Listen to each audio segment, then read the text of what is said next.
but America is.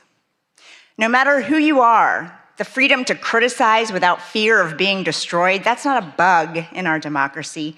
It's supposed to be the feature. In 1786, writing from Paris, Thomas Jefferson... All right, guys, so this is Robert. We're going to be covering the unfolding breaking news that is Iran. It's still happening. I think that there's supposed to be something going on tonight. It is a little bit late. It may not happen. Trump's here at this correspondents' dinner. He's going to be speaking any minute. So people are expecting him to say something significant, I'm sure. But I guess we're going to find out exactly what's on his mind. So it should be interesting to peer into the mind of Trump once again. As it seems to be a very interesting topic, to say the least, to see where he's really wanting to take all of us on his little trip. Uh-oh, possible launches now happening. I just got word that there's possible launches that are now happening right now, and this is going to be coinciding with Trump's conversation. He's supposed to be up on the podium. This is exactly what Iran's doing. Now, this is coming from Yemen, though. This is possible launches coming from Yemen.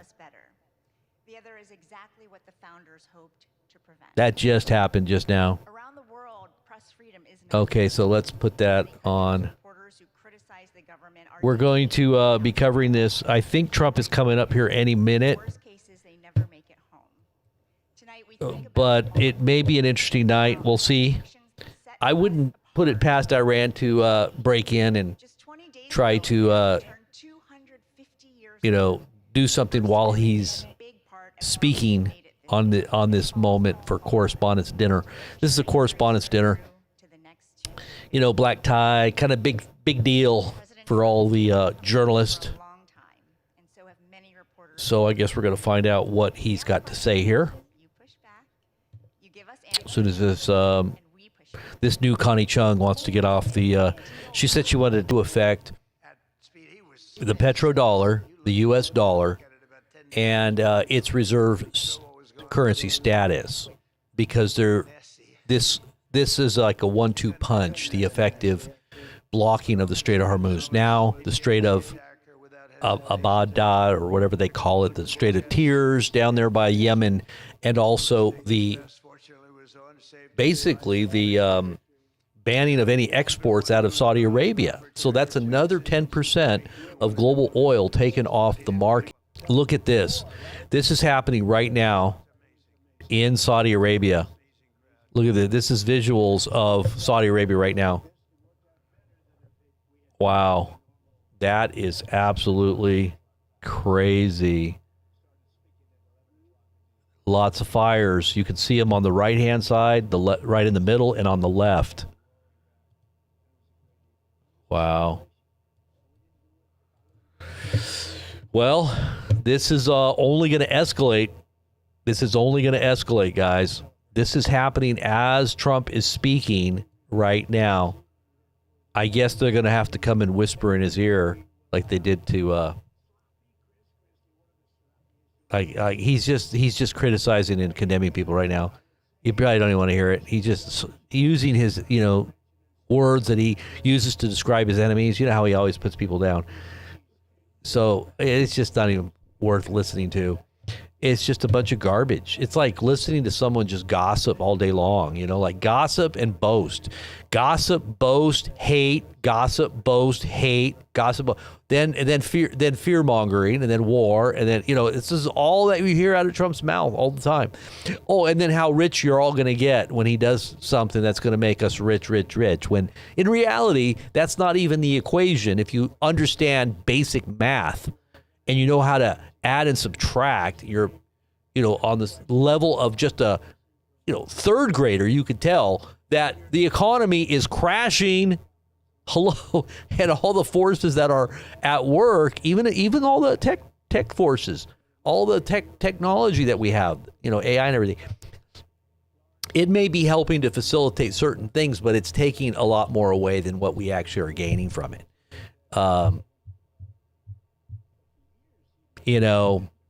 to me, it's hurtling us toward AI warfare, AI surveillance, AI controls by dictatorial megalomaniacs who can actually consolidate power into their little hand because of these technologies.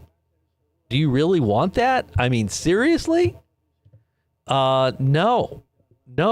I don't trust any of these people. I mean, you can sit there and say you trust them and you worship them or whatever, but they're not going to let you go either. Okay? Well, I'm going to just tell you this right now. The best thing you could probably do right now is stock up on gas. And I'll just put the blue background in front of me. The best thing you could probably do is stock up on gas, because this is going to continue. Unless, of course, Trump just cowers down, because he can't manipulate through lies anymore, because it's already been so many such a track record of statements that he makes about leaders in the world, and they have to come on and correct the record so many times that nobody believes anything he says now. So if he backs down, it's going to be so apparent in his own mind that the world sees him for who he is, that his ego is going to crack. It's going to crack. Like right now, he believes his own delusional lies, and the people that are yes men around him are just continually feeding it. But at a certain point, it comes to a crisis. Everything just kind of breaks in. Reality breaks in. And it's at that point that I fear that Trump will do something absolutely beyond comprehension. That he's going to do something like, nuke, just go off the wall and nuke something. Well, you heard what he said about Iran killing our troops, and we're gonna it's an eye for a head, right? It's not an eye for an eye. It's an eye for a head. You take our eye, we'll take your head off, right? That's what he's saying, basically. Well, Iran came back and retorted and said, well, for every one of us that you kill, we're going to kill one of you. We're going to kill one of you. So this is the eye for an eye. Trump's the eye for an head, right? What does that mean? Well, we'll just come and we'll just nuke your whole country, basically. I mean, we're already attacking critical infrastructure, and he was confronted by a reporter today about, is that against Geneva Conventions? Is that considered a war crime, what you're doing? You're hitting desalination plants, you're hitting electrical plants, you're hitting bridges, and you're harming the population, the one that you said you were trying to save. You're basically destroying their ability to even live, right? And so when confronted by that, he says, who are you with? Oh, Washington Times. Oh, you're fake news. You're fake news. That's all he said. He just dismissed it with, oh, you're fake news. I'm not going to answer that question. I'm not going to answer that question. He says, I'm not going to answer that question, because all the world is talking about these as war crimes. But he didn't even have a retort. He didn't have any kind of response. He didn't have any kind of, comeback to explain what exactly they're doing. So, all right. So what else do we got here? We got a bunch of stuff coming in right now. Let's see. I'm looking at what Dee is saying here. This was 6:58. Okay, so it says sirens are sounding in Yanbu, the heart of Saudi Arabia's oil escape route. Alarms are active at Yanbu on the Red Sea coast, where the kingdom's east and west pipelines meet the sea. The terminal now handling roughly 75% of Saudi exports as the Hormuz bypass. It's kind of like their detour from the Hormuz. So now they're not going to be able to get anything out if they have destroyed these pipelines. It comes minutes after unconfirmed footage showed at least 5 ballistic missiles targeting the Aramco terminal at Jazan, further down the same coast. The timing detail that matters. CENTCOM has announced no strikes tonight, and Trump is delivering his White House Correspondents' dinner speech at this very moment. The Houthis promised escalation with escalation after yesterday's Saudi strikes on Hodeidah. And Yanbu sits squarely inside their declared blockade zone. Wow. And so U.S. citizens all across the Middle East are now been given instructions on escape routes and having to get out of Dodge, right? Really, nobody is safe anywhere in the Middle East right now. That's American. You're not safe. Basically, they're telling everybody you got to get out. You have to have an escape plan, and you can't be in the Strait of Hormuz at all.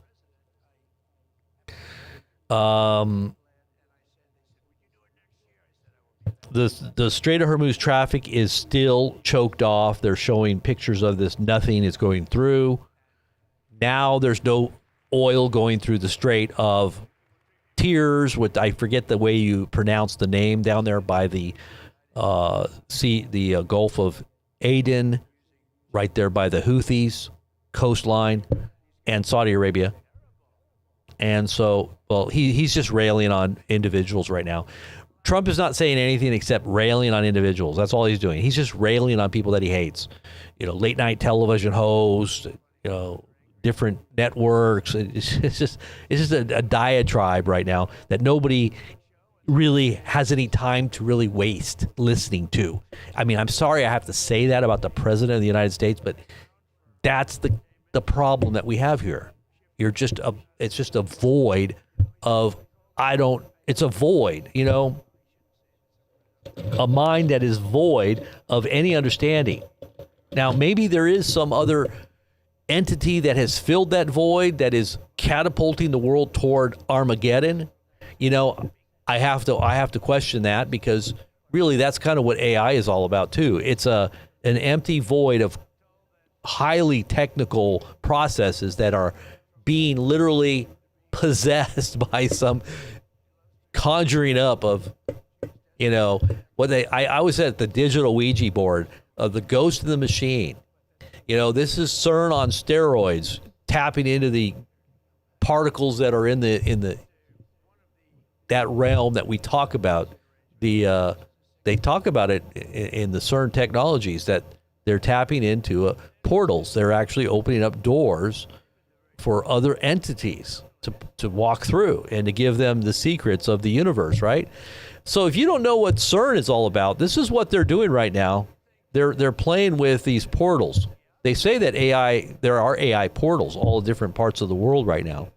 And that's what these super databases are, the super quantum computing databases that they're making that take up, whole country. The power that a whole country would use is being utilized in these data centers. It's also chronicling everything that you and I are all about, and every thought, probably every emotion too. Somebody was saying something the other day where they said that the AI found out before she even knew that she was pregnant. The AI knew because of things that she was inputting, and they monitor everything. I'm telling you guys, this technology can monitor your thought processes and your emotional state, and especially now that they're starting to do facial recognition and real-time video surveillance. Did you see the article we posted about Google now? They're going to start requiring this now, that you log in with your facial recognition software. You don't even have to put in a password anymore. You just take a real-time photo of yourself, and it just opens up your account. It's very safe, easy, effective, and save you lots of time. Yeah, they're basically going to just put that technology right inside your body, and you'll just have scanners everywhere you walk. It'll just scan you. It'll just delete things right out of your account. Like, you don't even have to pull out your wallet or anything. You don't have a credit card. You don't even need a credit card. You just walk in and take what you want, and it'll automatically know who you are, and it'll scan everything. Right? If you don't have that technology in you, you're just not going to eat. You're just not going to be able to sell anything. You're not going to be able to buy anything. You're going to be tracked and traced, and and probably put in some kind of ghetto, digital ghetto. Not a digital ghetto, but they actually got the 15-minute city, which is basically controlled by technology, but it may be a prison. Who knows? There's a lot of these weird prisons that they built all over the place, but you can expect that there's going to be a digital war on you if you're a saint too. The Bible says that the war is going to be on the saints. He makes war on the saints.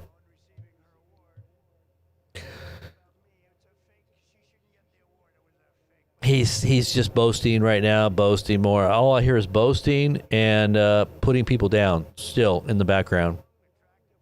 Nothing you want to hear.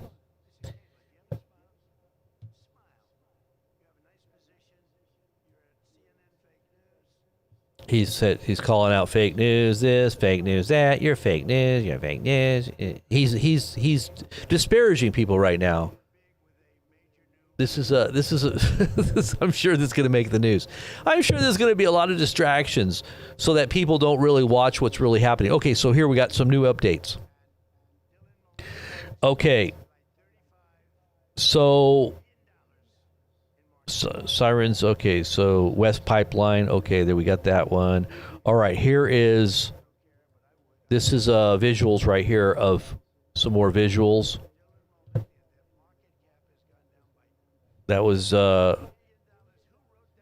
Saudi Arabia in the Jazan port, the port area where all the oil is going through that has to be exported. So they're effectively stopping that right now. After geolocation, it seems that the impacts are not at the marine terminal, but at the Jazan Aramco refinery itself. The exact location of the impact cannot be determined, but it is definitely the refinery, at the refinery. Wow. So here is the pictures of the refinery here, satellite pictures here. This is the satellite pictures of the refinery at Jazan Aramco.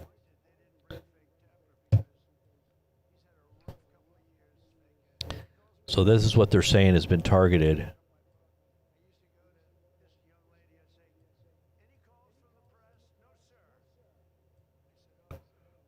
Okay.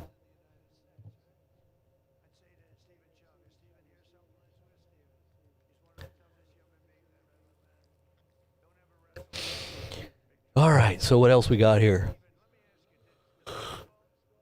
It looks like the U.S. may not be doing any type of strikes, but it did look like they were preparing for some earlier this evening.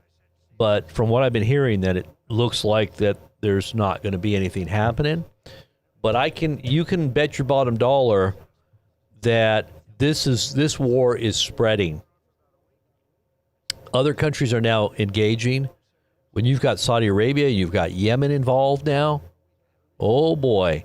And then what the president of China said in response to Trump's statements yesterday about Putin and Chinese President Xi not being involved in any kind of sales or aid or help with Iran, they are basically denying it. So they are helping. They are their allies, and they are making public statements that Trump is not speaking anything that had anything representation of truth. Because supposedly Trump is saying that this is what that Xi promised him. Last time he talked to Xi promised him that he wouldn't be involved, and Putin also. They wouldn't be involved. And then Trump tries to make it seem like, well, we're not involved in what's going on in Ukraine. You know, we're selling our weapons, to Europe, but we don't have any control about where those weapons go if Ukraine ends up getting them. And, we didn't sell it to them. We sold it to Europe, and then Europe sold it to them. Yeah, right. I mean, who really believes this crap? I mean, really serious. All right, look at this. Look at this. This is, oh my gosh, look at that. That's Aramco. That's Saudi Arabia right there. Look at that.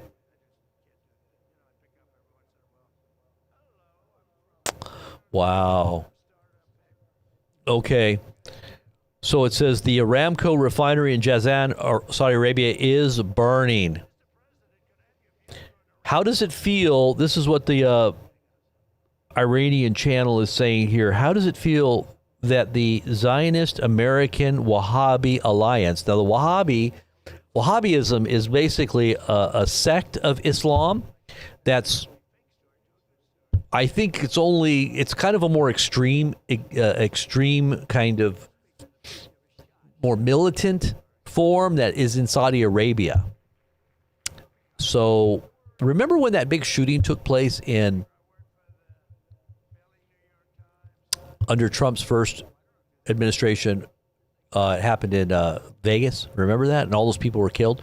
Well, there was a Wahhabist sheik that owns the whole top floor right below where this event supposedly was happening when the guy was shooting out the window. And they speculated, and that's why the whole thing was covered up. Nothing was ever really ferreted out on that whole event. Remember, there was no video. I mean, those places are completely surveilled with video every inch of the property, but we didn't get any video, nothing. They said that there was a helicopter that took off the top, that in some way there had to have been something else going on there that had to do with this sheik, and very suspicious activities. But he was a Wahhabist, and he was from Saudi Arabia. So he says, I wonder, how does it feel that the Zionist American Wahhabi alliance no longer has impunity? Must be a hard pill to swallow for some. You hit, you get hit. You hit, you get hit. Simple. That's what they call the eye for an eye, right? They no longer have impunity. So what does he mean by this? Let's just look up freedom from punishment and harm, right? We can't just write checks, blank checks, and expect to float them, and this is what's happening to the petrodollar. Is it's no longer there. It's basically waning away to nothing. So we can't just write blank checks anymore. The American dollar is now attached to all of this mountain of debt that's going to pull us completely down into the dregs, right? Because countries all around the world are dumping our bonds and our treasuries.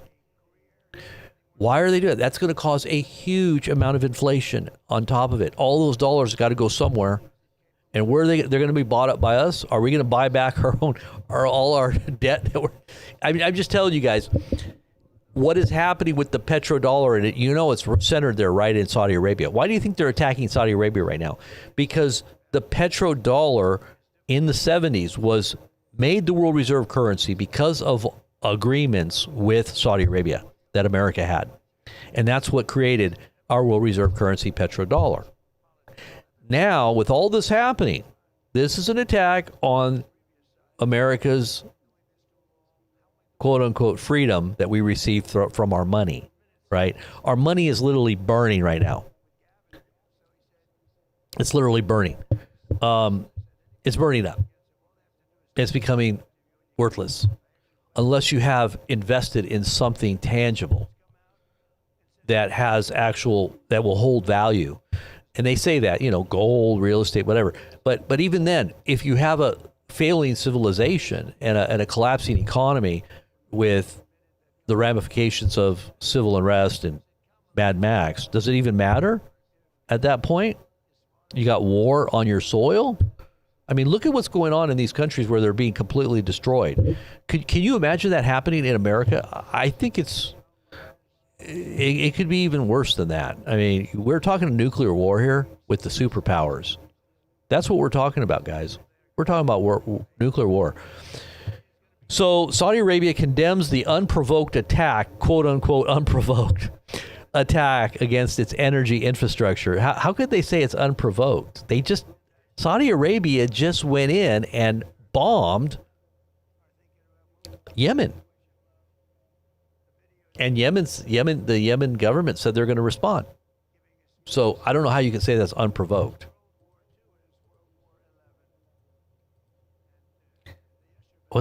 Let's hear what Trump's saying. Now he's talking about war. Let me hear. But I'm not surprised because she's a low IQ person and she's also a very dishonest person, and she ought to get the hell out of our country. She shouldn't be here. She shouldn't be in our country. She also calls her brother husband number one. Omar is reportedly being investigated for fraud. She revised her net worth. I was shocked to see that she was worth much more than $30 million. And then when the press got on her, she revised it slightly downward to less than 18,000. So she went from much more than 30 million to 18,000. And I know Democrats, and the word Democrat is something that's come into fashion. I changed the E with a U, and most people don't know that dumb has a B, so we don't have to worry about that. It's very quiet. I thought it was quite good, but I haven't gotten much credit for that. Fake news, good. Pocahontas, good. I won't say Lion Ted because he's on my side. I don't talk about past conquests, but we have a lot of them. I won't talk about. They got a whole table full of Republicans there. They're saying, no, don't mention my frickin' name, will you please? But we've had a lot of good names. But the Democrats are there to destroy wealth, and honestly, they've gone absolutely crazy. Gavin Newsom's. What a just crazy. The word it comes to my mind is diatribe. It's just a diatribe. So what's up next?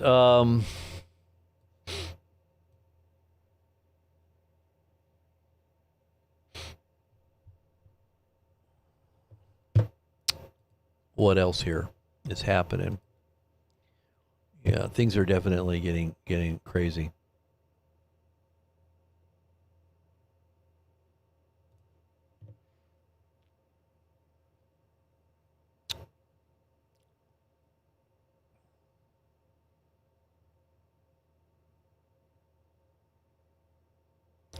Okay, so make sure you guys share the feed here on your social media. Get it out there. Make sure you thumbs up the video, and let's try to break the algorithm. We're algorithmically being kind of shadow banned, I think. But this is why we do our app. Make sure you get connected to the app. I'm going to put the app ad here so you know what we're talking about here. Check this out. Robert here at BP News. Wanted to let you know that we've got the early warning alert system set up. It is the BP News app. Don't miss out on breaking news when it happens in real time. You will get a push notification and or a text alert. In order to get the text alert, once you download the app, make sure you hit the right top hand corner icon, little person icon up there, and register with your phone number, and that way we can send you a text alert. Otherwise, just use it as a guest and get the push notification. That comes directly through the app, and you'll see an alert when we go live. Stay in touch with all of our social media as well here at BP News. God bless. Okay, so we're back here. All right, so we're looking at, we're just looking at what's happening now. Okay, so here we go. We got some more updates here.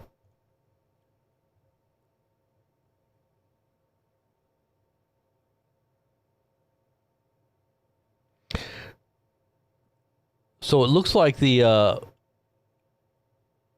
Saudis are returning fire here. Houthi-controlled Yemen with possible Saudi airstrikes. This is what we showed you, that ballistic missile impact. Let's see what else is happening here. The all clear was given in Yanbu. No signs of impacts for now. So look at the fires there going on there. Look at the smoke. This is Aramco. Look at how much fire and smoke is coming out of those. Those are probably all oil facilities and oil pipelines or something. That just goes straight up. Wow. That's pretty crazy. Let's see what else we got here. All right, I'm going to take a moment here and talk a little bit about our website, the Nutri-Greens, Nutri-Greens.store. Nutri-Greens.store. You definitely want to support the channel in every way you can, but also help yourself out, because you can actually get yourself started on growing microgreens very simply with self-watering kits. I did this myself, by the way, because I think people are a little bit lazy. But once you start doing it, and I'll say the same thing. It's hard to kind of keep yourself in a regimen, but once you understand the health benefits and you start feeling better and you start eating concentrated, dense, nutrient dense, food. We talk about nutrient dense, you're talking about up to 100 times more nutrients in a microgreen than in anything.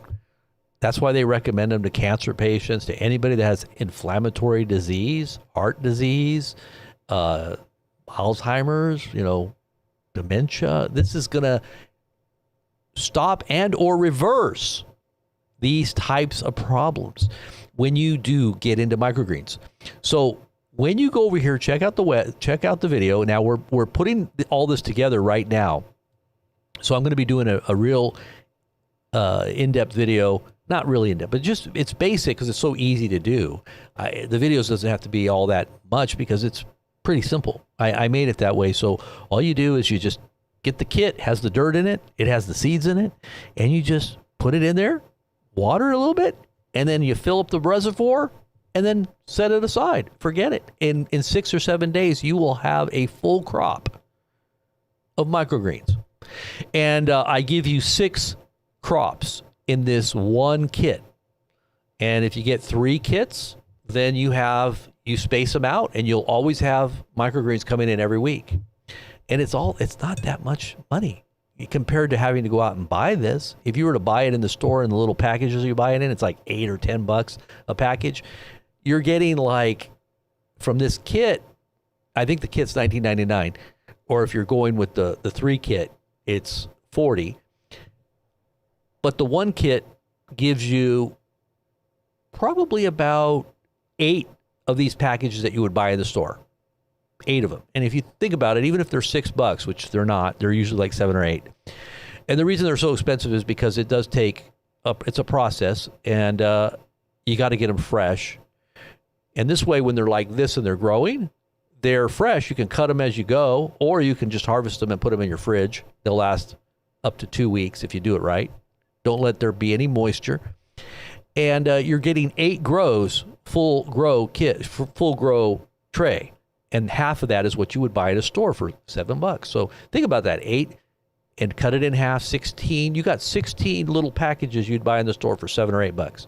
You calculate that out, you're saving a lot of money. Then go buy a good pound of your own seed, because I provide 2 big packages of seeds. And for anybody that does it now, I'm going to throw in a huge package of sunflower seeds as well. And I give you all the videos on how to do it. You got to soak them a little bit. And this is what I'm going to be doing right now, is making sure that the videos are up there so you know exactly how to do it with the kit. You can figure it out by the videos that are already on the site if you scroll down to how to do each seed, whether it's a sunflower seed or whether it's a broccoli or a radish seed or whatever. It tells you how to do it, so it's very simple to get it started. But we're going to make it really dummy proof, okay? That's what I'm trying to do. Make it dummy proof, and everybody will benefit from it, because what's going to happen? Food prices are going to skyrocket. Produce is already skyrocketing. Organic produce. You want to go try buying organic produce and see how expensive it is. That's why people are buying all the stuff that's got chemicals all over it, because they can't afford to grow good food. If you don't have the ability to grow a garden in your house or outside your house, then have a garden in your house 24/7, 365 days a year. Just make sure you have little grow lights, and you can grow greens all year round. If you bought, let's just say 5 to 10 pounds of seed, like broccoli seeds or radish seeds, you would be set for a year, well over a year, for a family of probably 4 or 5. I'm telling you, we have so many microgreens growing that I just harvest every day, and I just stick it in their food. Whatever food we're eating, I just throw it in there. And we mix it all in, and you can't even really see it with the kids. The kids are very picky. They don't like the vegetables too much. But when you got it in the sauce, and you got it in the eggs, and you got it in whatever else you're cooking, the potatoes, you can't really see it. Chop it up really thin, but it's nutrient dense. You're getting all your vitamins. Better than going out and buying a whole bunch of vitamins that are going to cost you hundreds of dollars. You got it right there. You're growing it right there. The power of the seed. I've been talking about the power of a seed. Okay, so there's more footage coming out of Aramco. Let's take a look at that. That is crazy footage. Look at that. Look at that footage. That's Aramco right there. That's a huge amount of oil being taken off the markets right now. Oh boy, I think we're going to see prices skyrocket now. Prices are definitely going to skyrocket. We're talking like, I'm going to say you're going to see a $120 barrel of oil here real soon. And your prices at the gas station are going to probably be about averaging about $5.50 to $6 a gallon. This is U.S. And places like California are going to be 8, going up to 10 again. They were at 10 a little bit ago. Some places were $8 to $10 in Cali. But this is what we're going to be seeing again. And then it's going to go higher than that. And then everything is going to start failing. Your supply chain is going to start failing. Your shippers are going to start increasing prices, and there's going to just be people are going to be laying off, and companies going to shut down. I mean, it's going to be worse than COVID. This is going to be worse than COVID, guys. I'm just telling you now. Get yourself set up. The reason I talk about the greens is because you want to control your own food. If you can go out and get protein, like if you can hunt or you can fish, or you have the ability to stock up on meat, you want to get good meat. You don't want to buy meat from a lot of the grocery stores because a lot of that meat is tainted. Go local, go local farmers if you can. Go to your local. Now's the time when the state fairs or the fairs go around. Your local fair, what do they call it? Yeah, they're like your local fair, and you'll have your 4-H kids out there selling their cattle. They've grown their sheep or their goats or their cattle. You can buy a cow a lot of times really a lot cheaper than you could if you were to do it somewhere else, and then have a butcher it up. And that way, the meat is a lot better off. They're not doing a lot of bad things to the animals like they do in the stores. And that way you can get it cheaper and it's healthier. That's just a little thing you could probably do there to try to get some good meat if you're in a place that's hard to find. But if you're in a more country location, you can actually get yourself set up a little better. Just kind of hang out with the local farmers, go to the local farmers markets, ask a bunch of questions about how to do things, and watch a lot of videos on YouTube, and start trying to, become, I was going to say energy independent, which that's also good. Trying to get off dependence of the grid, but food security is what you want. You want to have food security. And you got to take things into your own hands at a certain point. And I think now is the time. Everybody needs to be transitioning into thinking off-grid stuff. Okay, this is why everybody talks about prepping, because when it actually begins to happen, you're going to have to do it. Don't just theorize about it. Don't just have tools that you don't know how to use. Start practicing with what you got. You got some off-grid solar equipment, you start playing with it. Start using it. Even if you don't need it, start using it so you get familiar with it. You got fishing poles, you got, crossbows, you got guns, have you ever gone hunting? Well, go out there and go hunting, go fishing. You forage, you know how to forage, you know how to find things that you can eat that are healthy in your area, your location. Then start going out there and foraging, find things. This is what they did in the Great Depression. The reason why people survived in the Great Depression was because there were a lot of people that farmed. They grew, they had gardens, they had the ability to grow chickens, they knew how to slaughter animals. You got to know how to do all that stuff, or know people that do. Go out there and hunting, get out there and hunt. Know how to get a deer, how to clean a deer. There's a lot that I have to still do too. I'm thinking about all this myself, but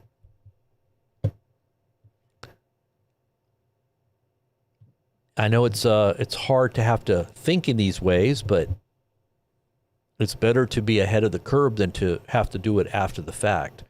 Remember when I warned people about the food disappearing in the stores in 2020, it was preceded by a warning to prepare you to go get the food. The warning was your masks are going to disappear. Your PPE is going to disappear. It's going to be 10. I even gave a number. I said it's going to be $10 to $20 a mask. People thought I was crazy. People laughed. Even my own family. My mother told me herself, she said, me and your brothers were watching you and we thought you were crazy. That's what she said. My mother told me that. And then after it happened, then people started listening. And then I told them, okay, this was a heads up. Now go get your food because your food is going to disappear. Your food is going to disappear off the shelves. And you're going to have supply chain issues and everything. And that's the reason why the satellite phone company, had me doing some of the things that they had me doing. You know why? Because I told the owner, I said the supply chain is going to dry up. You want to get your product. And she listened. And then she went and she had money to do this. She bought up every satellite phone in production at the different companies. There's 2 different companies that make satellite phones. And they only make a certain amount every year. She bought everything. She spent millions of dollars and she bought all the hardware. And then when it hit, she was the only one that had phones. She's the only one that had the solar equipment because they do solar too. And so they were able to regulate their prices and everybody had to go to that company because they were the only ones that had it. Now, she listened to the advice and I'm giving you the advice. Make sure you're in a position now that you're not going to find out after the fact, but I don't know how many people told me when it all happened, when the food disappeared. Thank you, Robert. You told me all this and I prepared, I listened, I went out and I bought the food. Thank you. I bought up a bunch of rice and I bought up, all the staples and, I got a bunch of canned goods and now it's no longer there. And thank you for letting us know because we got stocked up. Hey, what harm could it be anyway if it doesn't happen? Really, think about it. You got food that's going to last for a while. I say non-perishable food. Stock up on the non-perishable stuff. And then have access to things that you're going to need. If you have a freezer, freeze stuff that you're going to want. And make sure that you have a backup plan in case your electricity goes out, like solar to keep those freezers running. Have a solar setup. That's why we were selling solar generators or have, gas generators. I mean, gas is going to be hard to get. Maybe stock up on propane, get a propane generator. Propane you can stock up on, or you could have one of those huge big tanks of propane. And they make it so you can do little fittings that will come out and it'll go into a gas generator, or a propane generator. It runs real clean. You can store propane forever. It will never go bad if it's in a propane tank. And so you'll always have power to generate, maybe charge your batteries up, use it to charge, to do your lights, and then you can shut it off, and then you've got power on your battery bank. If you got a battery bank, you get your solar panels out there, and make sure you know how to use your solar setups. Charge up your batteries. You've got lights. You've got basic necessity. You've got the ability to keep your freezers on, your refrigerator on. Because it's going to affect the grid. It's going to affect your grid.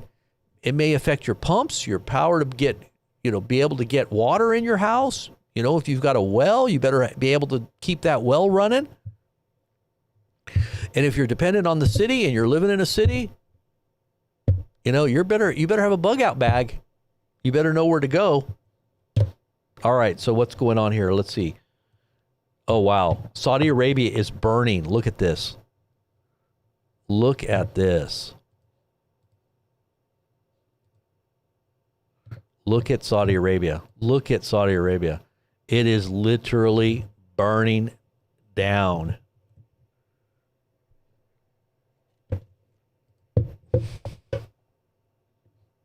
Wow.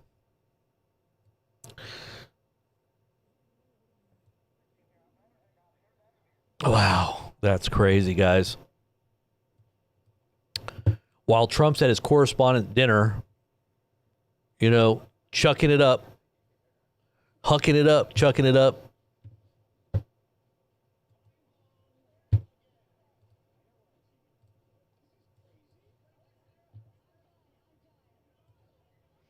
They're making fun of the liberals.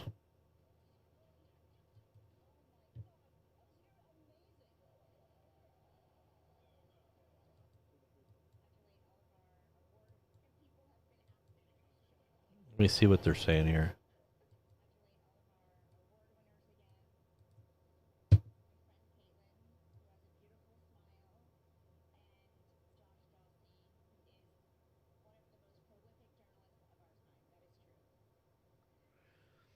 Hold on one second. Okay, now we're finally going to answer a question people have been asking since I announced he was coming to the dinner back in February. What the heck is a mentalist? The wait is over. Please welcome Oz Perlman. Give it up for mentalist Oz Perlman. The mentalist on people's minds is Oz Perlman. How did you get that? Who are you thinking of at this very moment in time? Who are you going to talk to this week? Vince. Vince. Yes. Open your hand up. No. Oh my God! Look in your hands, Aaron. Albert Einstein. Okay, that I can't even host the show anymore. That's the craziest shit I've ever seen in my life. Who is she? It's Oprah Winfrey. Say hello to Miss Oprah. Winfrey! Oh my God!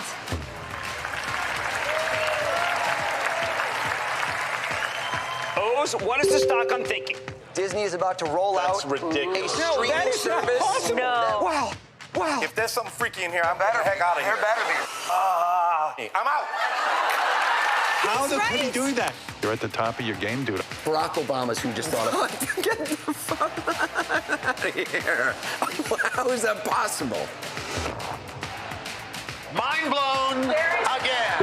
I know we're on TV, but this is crazy. I'm done. I'm done.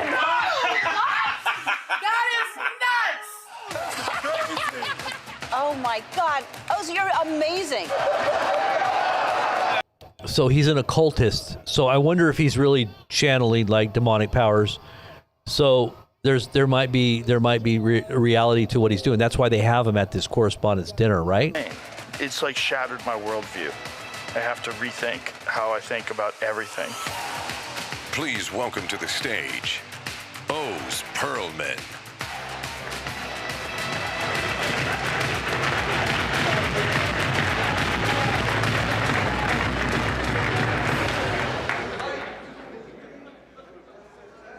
There we go. Folks, what an honor to be here among such distinguished guests, cabinet members, the president. He made an announcement, I just heard, that he will be attending next year's event. I thought he was going to be speaking until next year, actually. I'm kidding. Folks, I have to give a shout out, honestly, 3 months ago to the heroic bravery of the Secret Service and law enforcement who kept us all safe. Please, everybody.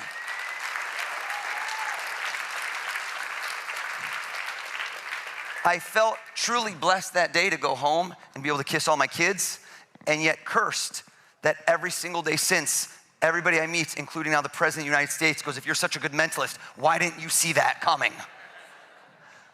Everyone in here, your words that you broadcast and speak influence minds all around the globe. So all of you, hold up your left hand and picture a globe in your left hand. Good, good. So that's gonna be your other left hand. The guy is wasted right now. Secret Service, code yellow, cut him. No, I'm kidding. That was not. I just saved your life. Everyone, imagine at this moment, you spin that globe and you stop anywhere random. Bam, go for it. Follow me with the mic. Saudi Arabia. Let's go over. Saudi Arabia. to somebody. Let's go to this gentleman whose body language is saying so desperately, not me, not me. Saudi Arabia. Everyone thinks it's fake. I watch this on TV. I think it's fake. Sir, have we ever, right over here, have we ever spoken a word in our life? Red bow tie, aggressive play. No. Okay. What is your name? Steve. Steve, hold up. They love you, Steve. Steve, did you just spin a globe and go to a random place? Yes. Hear me out, folks. In a few months, Steve will forget the random place because there's no meaning. But no, listen to me. And then a year from now, you'll say, who was the guy we saw last year? I cannot have you forgetting me by next year. I'm gonna be the show you talk about for years to come. So everyone, I don't want a random place. Everybody, give it another spin. Follow me. Everyone give it another spin. I want eyes to light up. I want butterflies in your stomach. Everybody stop on one spot, and I wanna see a big smile. I wanna see excitement in your eyes. That guy just went. Egypt. Follow me with the mic. Right over here, this gentleman with a perfect head of hair. They're gonna hold the mic, they're gonna help you out. Tell us your first name. First name is David. David, stand up, please. Give him a hand for helping me out. Give him a hand.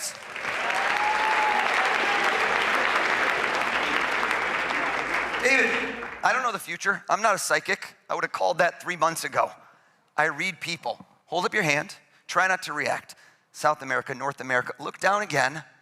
Number one place in the world you'd love to go. Look at it again. But this man dreams big, but you haven't been there. Look at that place one more time. Look at me. Yeah, that's the smile I wanted to see. Asia, Africa, Antarctica, too cold for you. Turn your back so I can't see you and you can't see me. Close your eyes for me, David. Close your eyes.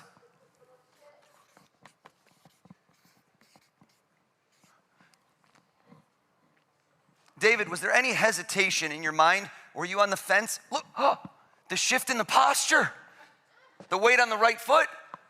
Close your eyes. My boy just changed his mind. Come on, David. He just said in his head, he goes, if I'm not paying, I'm going big. There's a passport involved. David, keep your eyes closed. Keep your eyes closed. Keep your eyes closed. What was the place when I said spin it? Stop right there. Where did you want to go? Tell us. Taj Mahal. What? Can I ask you a question? Yes. That's why I said you shifted your balance. Have you been there before? Never. I'm so curious. Let me ask you a question. You never know how this works. Did you change your mind? No. Were you thinking initially of a place and you go, I've been there, so it's too obvious, and at the last moment you changed? What was the first place you thought of? Big Sur, California, where I just visited. And then, Taj Mahal was was the layup. There it is right there. What did you think of after that? I saw you chilling, relaxing. Was there another place you were thinking of? Great Wall of China. Okay, close enough. I'll take Big Sur. Turn around. Maybe you're just drinking Fiji water. I'll take it. I'll take it. Did Fiji pop in your head? Fiji came at one point, I will say. Fiji did come at one point. This guy's like, I'm going on an all-expense vacation. I'm doing a world tour here. I say think of one place. That's fine. That's fine. Have a seat for me. You got it. You know what? Hear me out. Hear me out. What happens if somebody lies in my show? Right? What happens if somebody lies in my show? And this room never lies, so there's no chance. Watch this. I need to put some skin in the game. Right now, if I lose, what happens? Nothing. I already got paid for the show. Let's come out in this crowd. Raise your hand if you have any cash on you. If you have any money on you, raise your hand. What is this? All the cabinets broke? What's going on? Where's that super PAC money? Follow me. I'm going, you know what? I see the name tag. I don't have to read minds. Acting Attorney General. Let's go over to this gentleman. Introduce yourself, please. Pardon me? Tell us your first name. You don't know my name? I know it, but it seems fake if I know, Todd. I can say it. Stand up. Give him a hand, everybody, for helping me out. Todd, just tap on the mic. Let's make sure it works. Are you a money clip or a wallet kind of guy? Don't take it out. No. Neither. It's more like a wallet. Okay, it was a multiple choice. That's okay. Do you know, and I always ask this question because you never know, you're going out, cash isn't as common now. Do you know exactly how much is in there or you're not sure? I'm not sure. I like that, right? Hashtag baller. No. I want you to count it, but hold on. Do it under the table so there's no way I could see. Under the table, and move away with the microphone.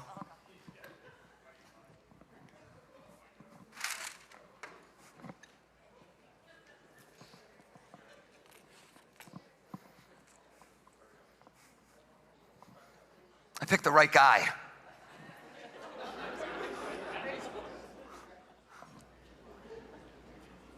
Stand up.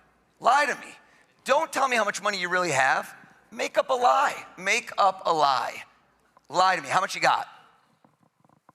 130. I would have said if you're gonna dream big, Todd. That was dreaming big. Folks, I notice patterns. And I can't explain why, and this is not a stereotype, but when I do this with men versus women, they lie differently, and I don't know why that is. It's not a gender stereotype, but for some odd reason, statistical analysis, women will prefer to use a number smaller than the amount they actually have on them. I don't know why. Men like to lie by saying things are bigger. No examples. You didn't laugh at that joke, Todd. Joke was hilarious. Bingo! My acting attorney general just lied too big. Here's the question to ask yourself. Cover your eyes. How could I know something he didn't even know?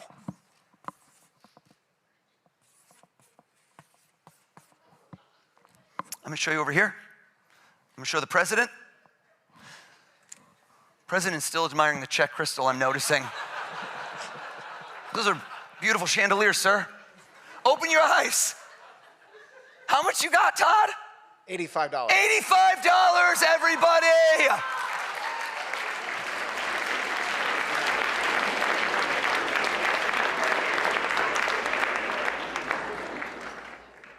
IRS conducting a forensic audit as we speak on you, sir. Do you know the gentleman standing in front of you, sitting in front of you? I met him tonight. Okay. You seemed happier than he did. That was a weird response. Tell us your name. My name is Tom. Tom, hold out your hands flat if you don't mind, like a pancake. Take any one of those bills out for me, Todd. And I want to create a moment in this room for Todd and Tom that you will never forget. Flip the bill over for me, and I want you to remember this White House Correspondents' dinner. I will. Todd is like, I should have brought more cash. Turn to face him, please. And what I'd like you to do here is you're going to be his table. You could sit if you want, but that's okay. Attorney General, so I Okay. should probably stand up. I want you to take, and I want you to sign it. Go ahead.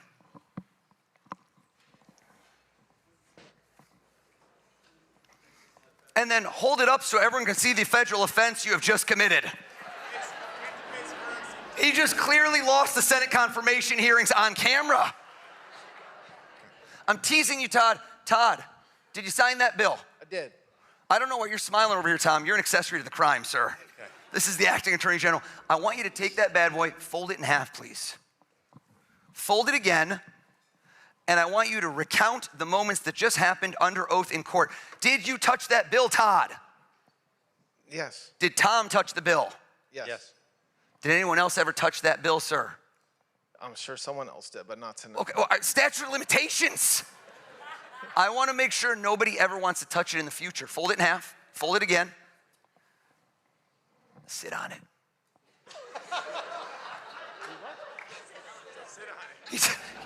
He just confirmed with his wife, and he didn't even go right or left cheek, he went dead center. That's a man who takes no chances. I'm gonna ask every one of you in this room a question. Here's what I'd like you all to do right now for me. Journalists, accomplished people who like to get to the bottom of things. I want everyone to take a deep breath in, and I want everyone to give me a nice strong exhale out. And I want you to close your eyes and visualize that sitting across from you. I have this question I love to ask you. I say, if you could interview, in this room I call it interview, sometimes I say have dinner, break bread, ask questions. If you could interview somebody famous, but let's make it hypothetical, dead or alive, past or present, anyone that's ever lived, it's a fascinating question. And I want you to visualize, that's the key, is not just see it in your mind, but see that person sitting across from you. Open your eyes, nod your heads if you've already done it. Nod your head. Some of you are quick on the draw. Some of you are still relatively sober, given the fact it's, I think, 3 a.m. at this moment. I lost track of time. If you haven't yet done it, crunch time, everybody. 3, 2, 1, done. Wake up. Everyone, give me a big clap over your head if you can see your person clear as day. Give me a big clap. All right, follow me with the mics. We're gonna go rapid fire here. Follow me with the mics. Follow me, follow me. Come on over. Give me another clap. I like the fact that this gentleman right over here, can we see him? We're gonna point over. Looked at me, distinctly looked at me, clapped, nodded, then shook his head. I don't even know what that means. I saw you coming. You saw me coming? Yes, I did. And you're like, what do I do? How do I avoid him even though I'm sitting in the front row? Push my wife in front of... Push your wife. I love chivalry is not dead. Yes. What's your name? I'm Ed. Ed? Yes. Parents nailed it. You look like an Ed. I think that's perfect. Have we ever spoken a word in our life ever? We have not. Stand up for me, Ed. Now, if I go head to head, toe to toe with Ed, I don't think it's good enough. It's not good enough. The more people I can do this with, the more impossible it becomes. Give me some more claps. Follow me with the mic. Follow me with the camera. Follow me with the camera.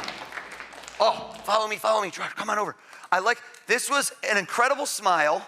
Arms extended. She threw in a belly dance. I reward extra credits. No, Ed, stand up. We didn't get rid of you. I love you, Ed. Let's go right over here. Tell us your first name. Michelle. Stand up. 2 L's? 2 L's. I'm a mind reader. Come on, Michelle. Come on. Another clap, another clap, another clap. I look around. This was a moment. We had a moment right over here. If you go to this young lady, she looked at me, and when we made eye contact, Ed, she did not nod, she did not shake her head, but rather when we made eye contact, she closed her eyes tightly as if to activate some sort of camouflage shield, saying to herself, if I don't see him, does he still see me? I see you. Tell us your name. Aaron. Stand up for me, please. Okay. I now have 1, 2, 3 people thinking of 3 different people they want to have dinner with. This side's feeling no love. I can see it in your eyes. You're feeling no love, so let's keep it going. 2 more people, rapid fire. Follow me with the mics. Follow me. Give me some claps. Give me some claps. Your joy is effervescent. Also, the pocket square, 4 ripples. Next level, my friend. Next level. What is your name? My name's Kevin. Kevin? Yes. Stand up for me, Kevin. I never go past 4. Give him a round of applause. Make some noise.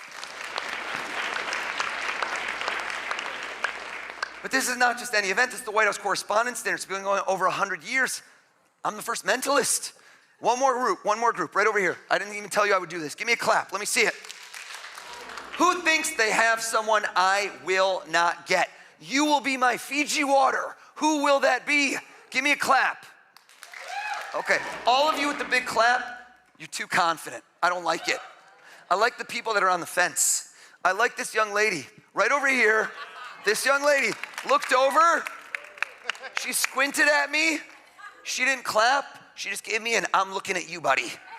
Tell us your first name. My name is Alex. Alex, give Alex a hand too as well.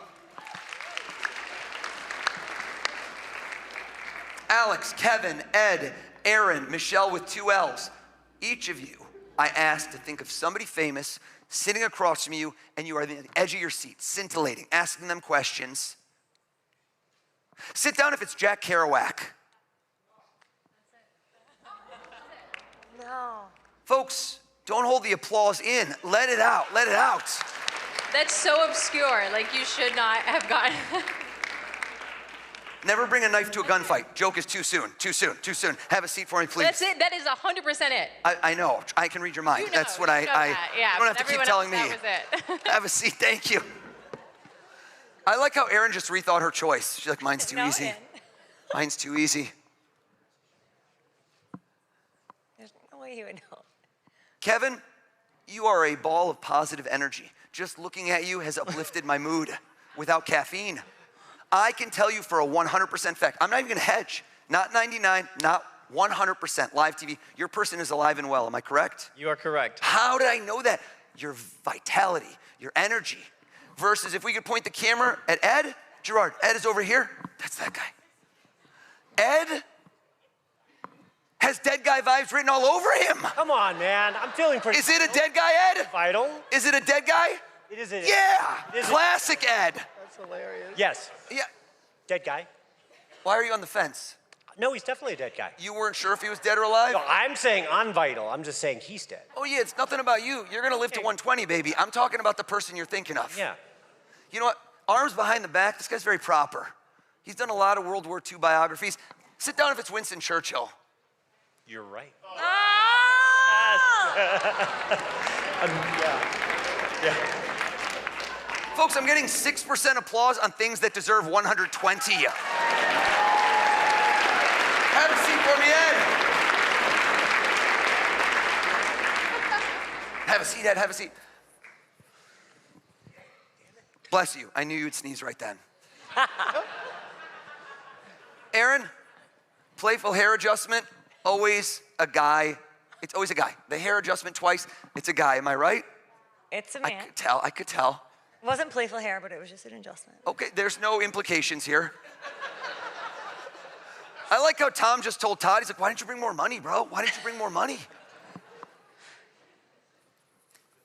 I did this last week.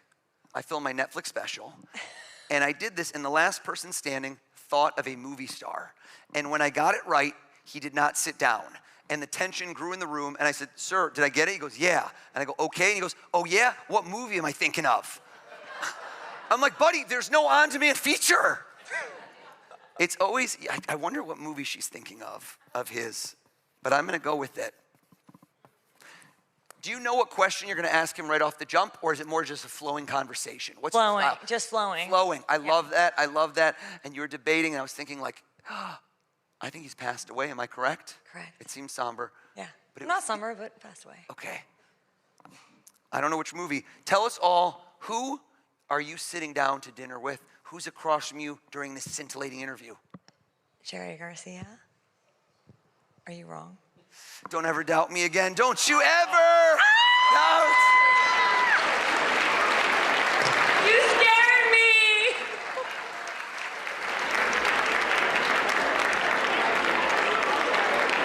How did you know? Oh my God. All right, Austin. Guy next to her dropped an F-bomb. We're not on the hot mic. We're okay. We are okay. Michelle with 2 L's. Kevin with the tremendous smile. We have an issue right now. We have a problem. You don't realize it. But the issue is that so far tonight, I'm on fire. No, don't you smile, Kevin. It's a bad thing. I set the bar too high too soon, which means that right now, I can no longer guess who you're each thinking of.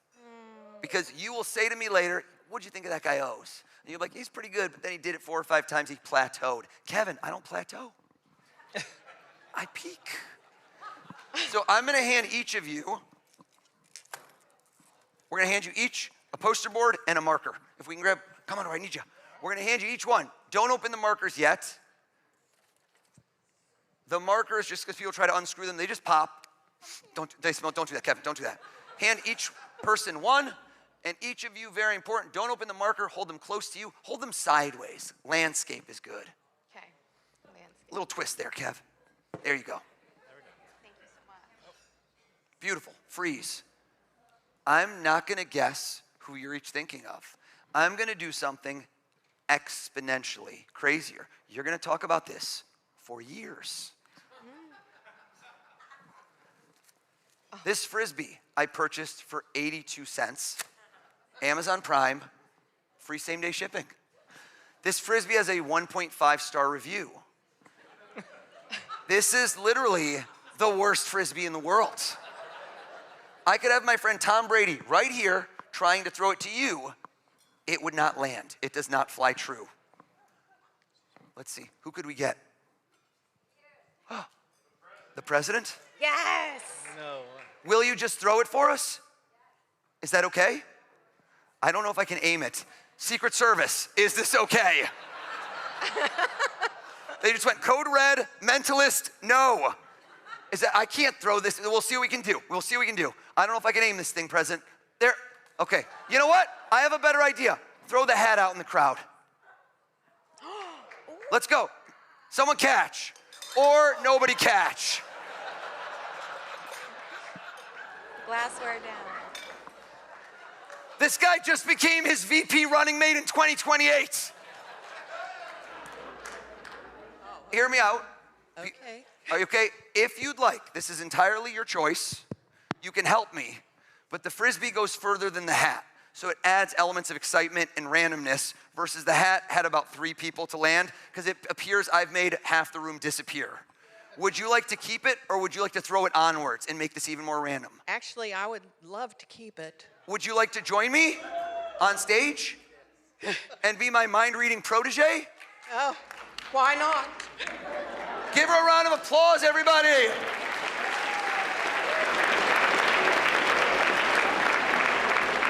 I'm gonna stand you right here. We're gonna bring you a microphone. Tell us all your name. My name is Diane Williams. Diane Williams, have you and I ever spoken a word in our life? No, never. Diane Williams, go ahead and read their minds. How crazy would that have been? Are you kidding me right now? Diane Williams, we need to get into the zone, okay? No. Not really yoga style. I want you to give me your best mind reading pose. Bring the hands up here. That's pretty good. That's more, okay, that's more, it's sunny out. Let's hit them, yeah, there we go. Diane Williams, here's what I'm gonna do for you. I'm going to assist you. Look at me. I'm going to have you picture a crystal ball in my hands. There is not really a crystal ball. You are going to look down into my hands, and I want you to look through that crystal ball, down into my hands, and I want you to nod your head if you are seeing clear as day 2 people or pretending. Can you see them? Is that a yes? You're really playing this up. And keep your eyes closed. Oh, okay. And I want you to repeat over and over in your head who you just saw, over and over in your head. Do you see 2 people? Could you see those 2 people? Close your eyes, Diane Williams. Close your eyes. Kevin, Michelle, uncap your marker. Keep your eyes closed, Diane Williams. I want you to write down your person's first and last name or their name as big as you can. As big as you can, please. Maximize the space on there. The person you picked, write their name as big as you can. Are you done, Michelle? Yes.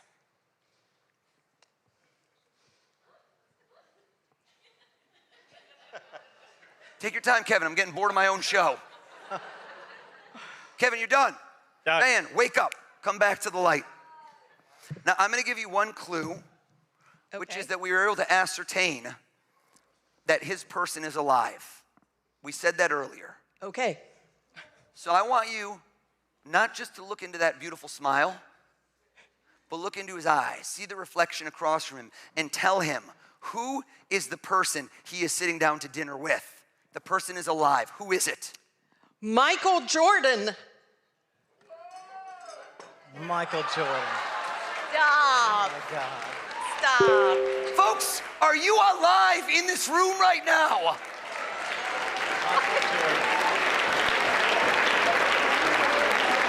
Crazy. That was a 3 out of 10 on something that should have been a 12 out of 10. So no, I'm not looking for pity. If lightning strikes twice here at the Waldorf Astoria and Diane Williams nails this, there better not be one butt still in a seat unless you are mobility impaired, in which case I want to see a miracle. So you don't look into Michelle's eyes, you look into her soul and you tell this woman, okay. Okay. What's that? I just saw one name. Okay, well that's his name. Okay. What would we do? What if we put on your mind reading face? Okay. Diane Williams, get back in the zone. Look at me, stare me in the eyes. Well, her eye contact is very intense, folks. I hold this crystal ball up. We look through it. We see this beautiful check glass. Down, we look down. We look down and we look down and we see a face. And we say to ourselves, who do we see? You're pretending even though God knows this is not gonna work, so I'm hoping for the best. Okay. I don't think it's gonna work, but who knows? Are you staring at Michelle? Are you looking into her eyes?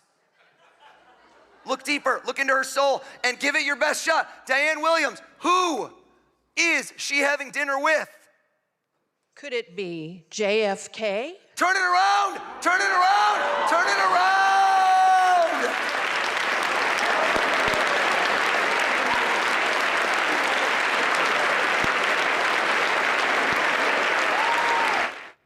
All right, so it's got to be it's just occult stuff, right? Okay, so people can read people's minds. I don't have a problem with that. I mean, I'm not saying don't have a problem with it theologically or spiritually, but I do understand that those things happen where people can, there's obviously there's people that do it as showmen, tricksters, and they have the ability to, see things because of different technologies that are using to trick. And you wouldn't say those are real those aren't real abilities, spiritual abilities or psychic abilities. But I would say he's probably doing something. Let me just see what he's saying here. Okay. I need to see energy. I feed off of it. Who wants in? Who wants in right now? Who wants in? Who seems excited? One guy just looked at me and started flexing. I don't know why. Okay, battery life, still in the green. You're doing pretty well there, sir. What is your name? Josh. Josh? Traditional spelling? Do you want to join me? Let's get him up here. Let's hear it for Josh, everybody. Josh, come on up. Come on up, partner. So we'll just move on from here. I'm sure people are freaking out here in the chat because we're watching this. Because this is like totally, completely down Trump's mindset, because he has been likened unto a very powerful magician by a leading occultist, one of the world's leading occultists, who I would say is in the category of maybe even Jezebel of biblical times. That would be Marina Abramovich. She basically said that Trump was one of the greatest of the magicians in the world, and that his appointment is to awaken the world by reason of chaos. That it would awaken the world, and this is what the I don't know what the ascended masters or whatever they call them, the spiritual hierarchy that communicates to humans through their shamans. Like, supposedly she has a lot of shamans that she consults with, and they said that this is what they told them, the spirits told them in their collective dreaming state, right? Their time when they do their collective fasts, and where they fast and they go into a time of solitude, and then they go into a collective dream state where they all dream at the same thing, right? Or they're seeing the same thing in their dream state. And they said that this is what the spirits told them about Donald Trump, was that he was a global magician. He was one of the greatest of magicians, that he would bring a global awakening through chaos. And so, yeah, the occult is real for those who don't know or don't believe in these type of things. Okay, wait, we got something else going down right now. So it says a new wave of Yemeni ballistic missiles target Yanbu East-West pipeline, Jazan Aramco, and Khamis Mushiat or Khalid Air Base. So that would probably be the air base of the U.S. So that's being targeted right now, as well as their pipelines. Wow. That is absolutely crazy stuff, guys. So there's definitely some major things happening right now, I would say. Let me just post this video here. I got to post this.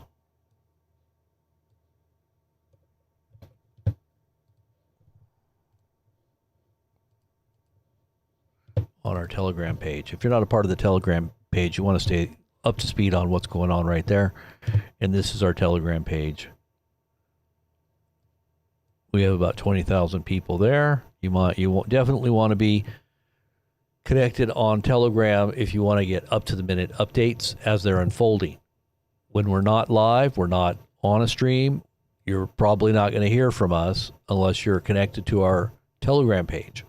We post on the Telegram page 24/7 whenever we hear things that are happening. All flights at Riyadh and Jeddah have been suspended. So until further notice. So there is definitely a suspension of the airports inside of Saudi Arabia right now. That has just now happened. Very interesting times we're in, guys. This is it's definitely interesting.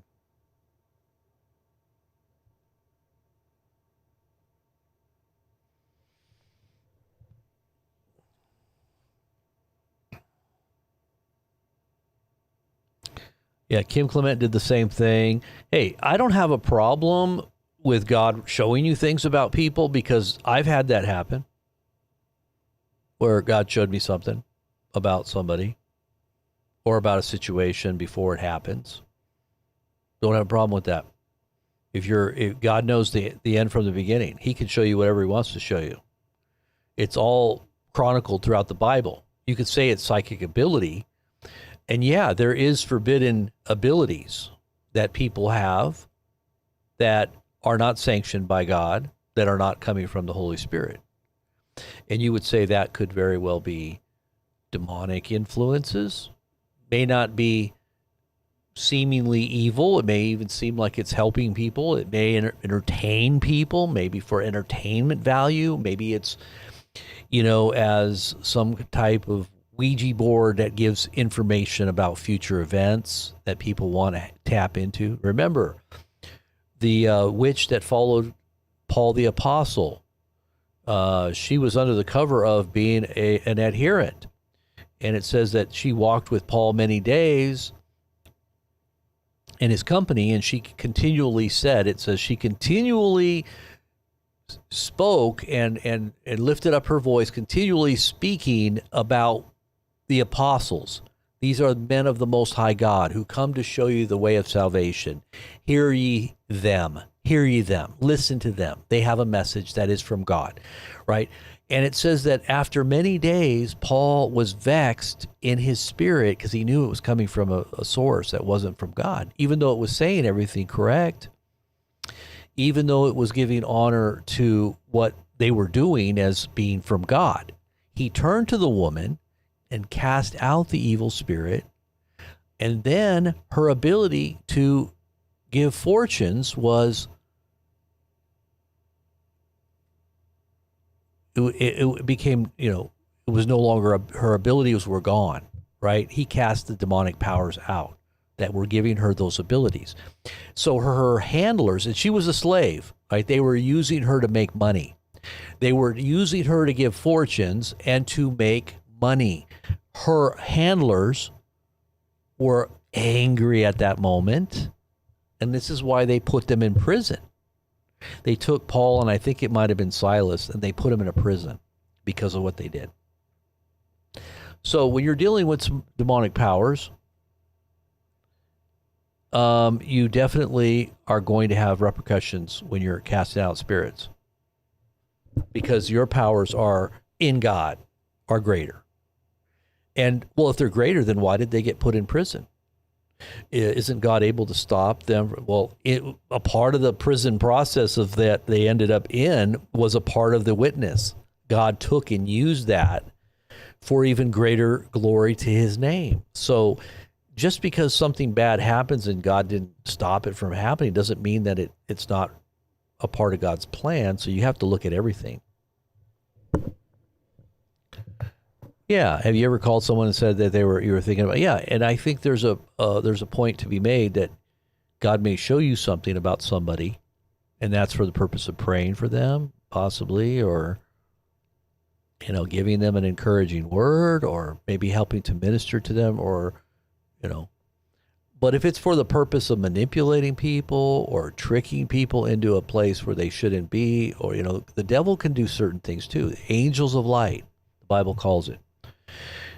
And they're there to get you to put your trust in other things, in idols, in powers that aren't sanctioned by God. You want to put your trust in your faith in God alone. You don't want to be putting your trust and faith in anything else, right? If the devil came to you and said, hey, I'll give you all this power and influence and I'll give you all these abilities, just bow down and worship me. It may even seem godlike. Angel of light, wolf in sheep's clothing. You might look like a sheep. You might look like an angel of light, but you're motivated by demonic powers. Would you bow down and worship the devil? Would you, and some people say, I would never do that. Well, if you deny Christ or you deny the influence of the Holy Spirit in your life and you choose a path, and the devil's not going to come right out and say, hey, I'm the devil. I'm here to deceive you. I'm here to trick you into doing this. Here, I'm going to give you a path, and this is going to happen, and this is going to happen. And he could be giving you information. Just, you could think it's God, but it's actually a deception. You got to be very careful. Do not open the door to the deceiving spirits that come masquerading as angels of light, promising you a salvation other than through Christ. You have to come to God through Christ. He's the only way to God, the creator of all things.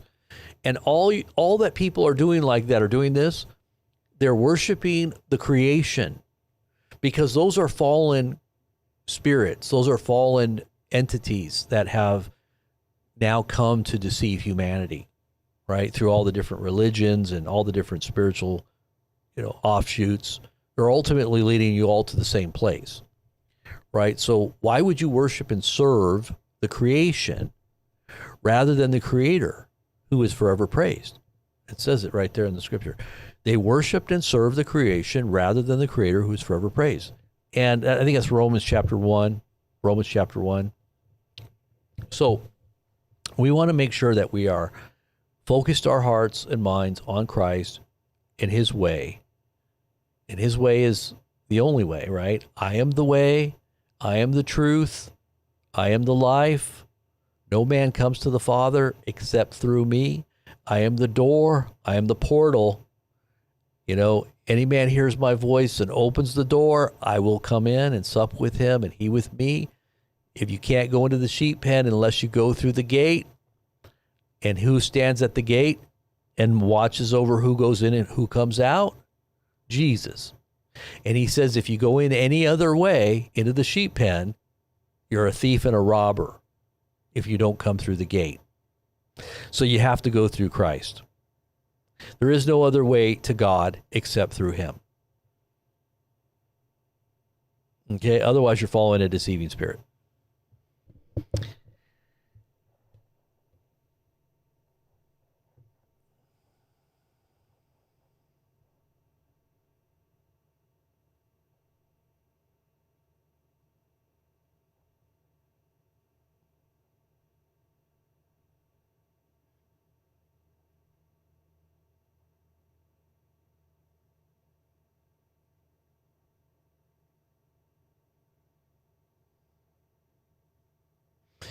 Absolutely, beloved one. I do believe that the mark of the beast will not be obvious. It will be a part of the great delusion and the great deception that the Bible says would take place, which would cause the apostasy, right? The great falling away. The apostasy is the great falling away. Well, who would be falling away? The pagans don't fall away. They're already fallen away. The ones that are going to fall away are those who claim to be believers. They might have a semblance. They're like children of Israel in the wilderness. Yeah, they fell away. They fell out. They never inherited their promise. And the Bible warns Christians in the New Testament that you will become just like the children of Israel in the wilderness because you have a greater covenant. And if you deny him who speaks to you from heaven, then you have a worse fate because they didn't have the Spirit of God speaking through Christ. They had the message that came through Moses and the angelic influences. Obviously, God spoke directly to Moses, but they were vicarious through Moses.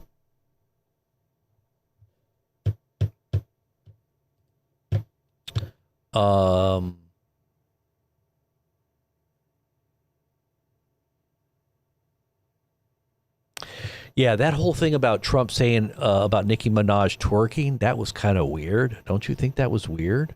Did you hear him say? Somebody just posted this. I just thought that was so tasteless for a president to say something like that. I mean, obviously, it's vile. Just, I mean, really.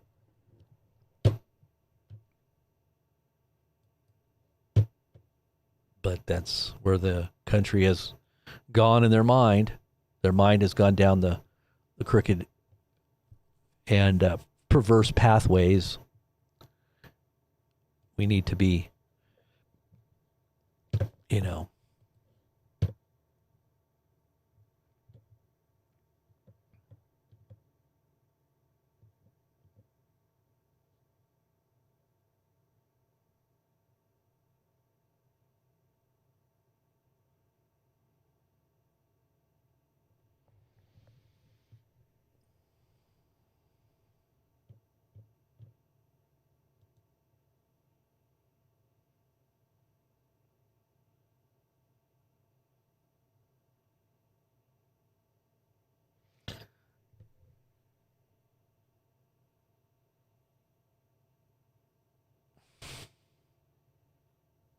all right. Well, let's see. Is that White House correspondent still going on? Oh, I guess it's over, huh? That mentalist thing was still going on there, wasn't it?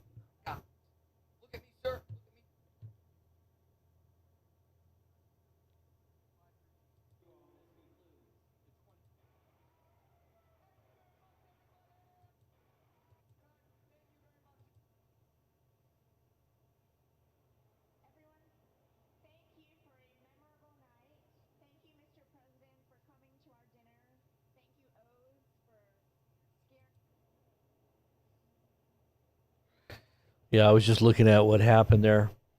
It's interesting. So I guess we're going to find out where all this goes from here on out. Absolutely, the devil is a liar.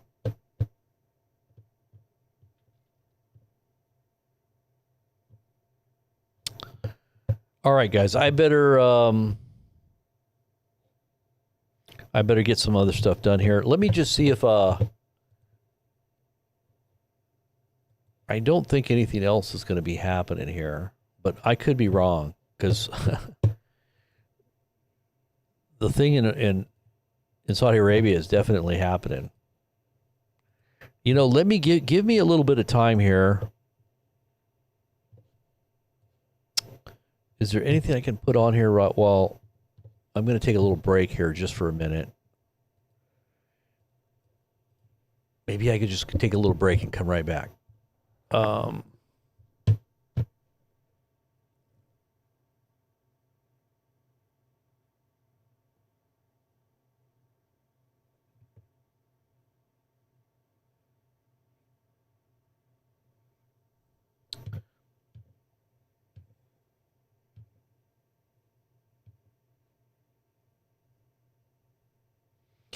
No, Chad, I never said that the ability to know what a person is thinking in their heart or their mind is evil in and of itself. It's the source of that information and what the source of that information ultimately leads to.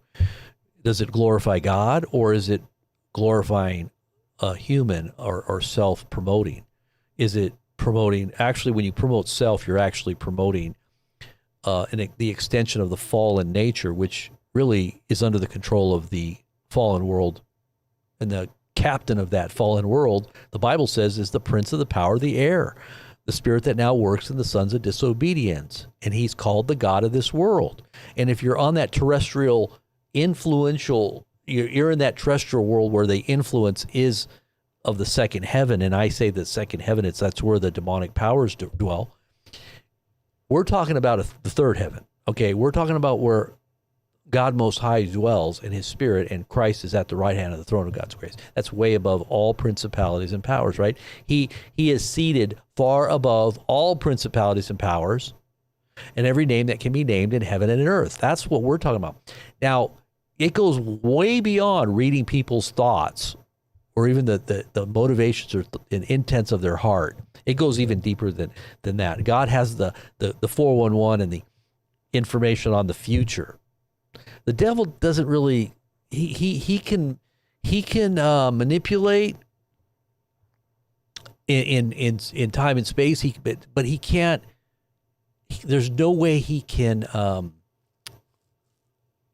he can't be God, obviously. He's a limited creature, but he is a limited influence on planet Earth. He's not omnipresent. He's not omnipotent, omniscient. He's not any of that. The only way he can get close to that is through technology, AI technology, manipulating souls that are having their hands on the levers of this technology. That's what I believe is going to come in the latter day. It's going to be a mimicked kind of spiritual, godlike influence over humanity through technology. And that spirit is at work even within the technology itself, or somehow utilizing controls through a possessed human, a human that is possessed by the spirit of the devil. But there's all kinds of spirits out there that are subject to the devil's influence, right? It's a kingdom, and the king of that demonic world is the devil, right? And there will be, as the Bible says, like an unholy trinity, right? You're going to have a false prophet. You're going to have a beast or a manifestation in the physical world of a demonically possessed human. And then that spirit that oversees humanity, the spirit that works in the sons of disobedience, is the spirit of the world and of the demonic powers. But if you study the word, you should be aware of the differences and have the ability to discern what is good and evil. The Bible says very clearly that by reason of use, we have exercised our senses to be able to discern between both good and evil. I think that is in Hebrews. By reason of use, have their senses exercised to discern between both good and evil. Hebrews chapter 5, verses 14. Hebrews chapter 5, verses 14 says, "But solid food is for the mature, who by constant use have trained themselves to distinguish between good and evil." And this is talking about food that is spiritual, right? Spiritual food. Talking about spiritual mindset. I think that's what it's referring to there. Verse 13, context says, "Anyone who lives on milk, being still an infant, is not acquainted with the teaching about righteousness." See, it's all about teaching. It's all about instruction. It's all about the knowledge of God's will through his word and prayerfully appropriating those principles that are going to guide your thought process, and your actions ultimately are, as a result, your actions are an extension of what you're thinking on the deepest level, where the origin of that thought actually is by God's will and God's word, right? So that's why it's so important to know God's word. I was thinking I was going to take a little break here. So let me, should I stay on or should I just leave it? Should I just shut it off? Gosh, I got a big itch on my back.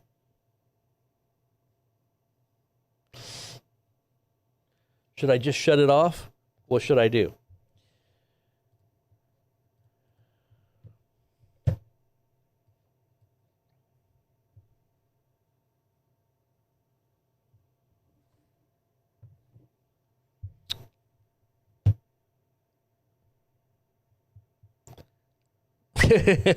Charlie, proud. That's that song, "Proud to be an American," where at least I know I'm a slave. I had that song going in my head with your lyrics. And I'm proud to be an American, or at least I know I'm a slave.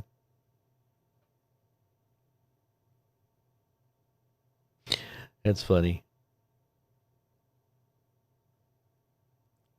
United Slaves of America. Is that the truth, man?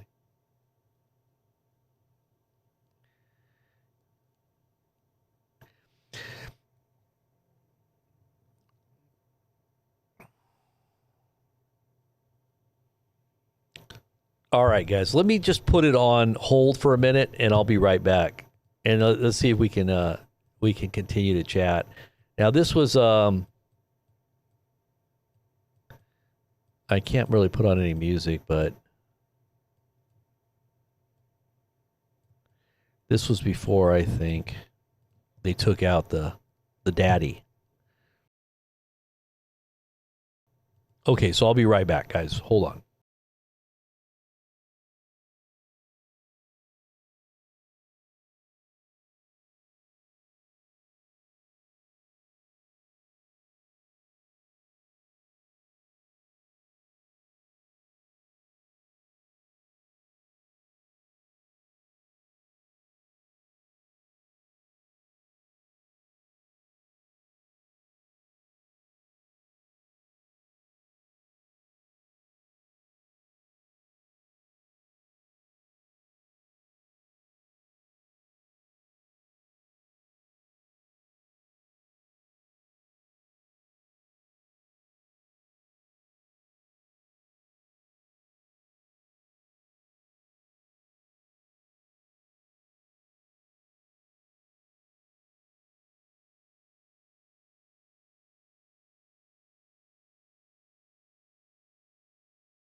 All right, guys.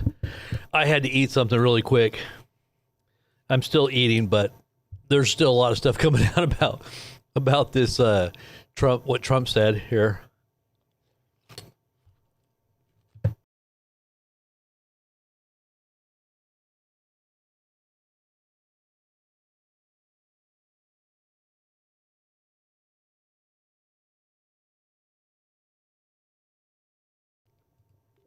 Trump said that Iran is being led by a gay dictator. Did he really say that? Let me see. I got to hear this. The press here in one place, I have to say that we're having an amazing load of accomplishments that the media never talks about. For example, under my administration, a once feared and powerful regime that relentlessly attacked America has finally been toppled. Their former leaders have been removed, and they're now being run by a gay dictator facing internal divisions. But what? What? You got to be kidding me. That's absolutely crazy. All right, let's see the next one here. What is this one? And most people don't know that dumb has a B, so we don't have to worry about that. It's very quiet. I thought it was quite good, but I haven't gotten much credit for that.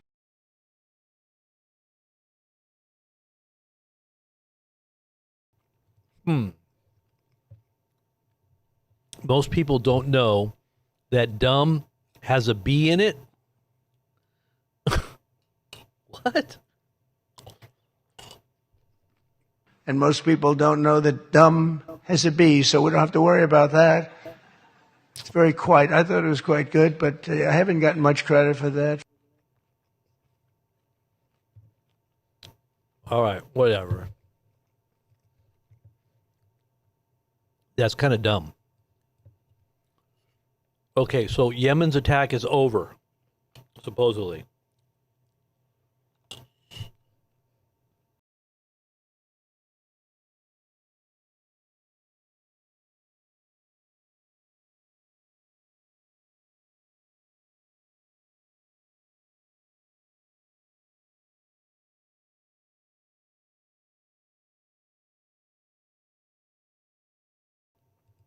Yeah, somebody said no video. I know. That's because I don't want people to see that I'm eating.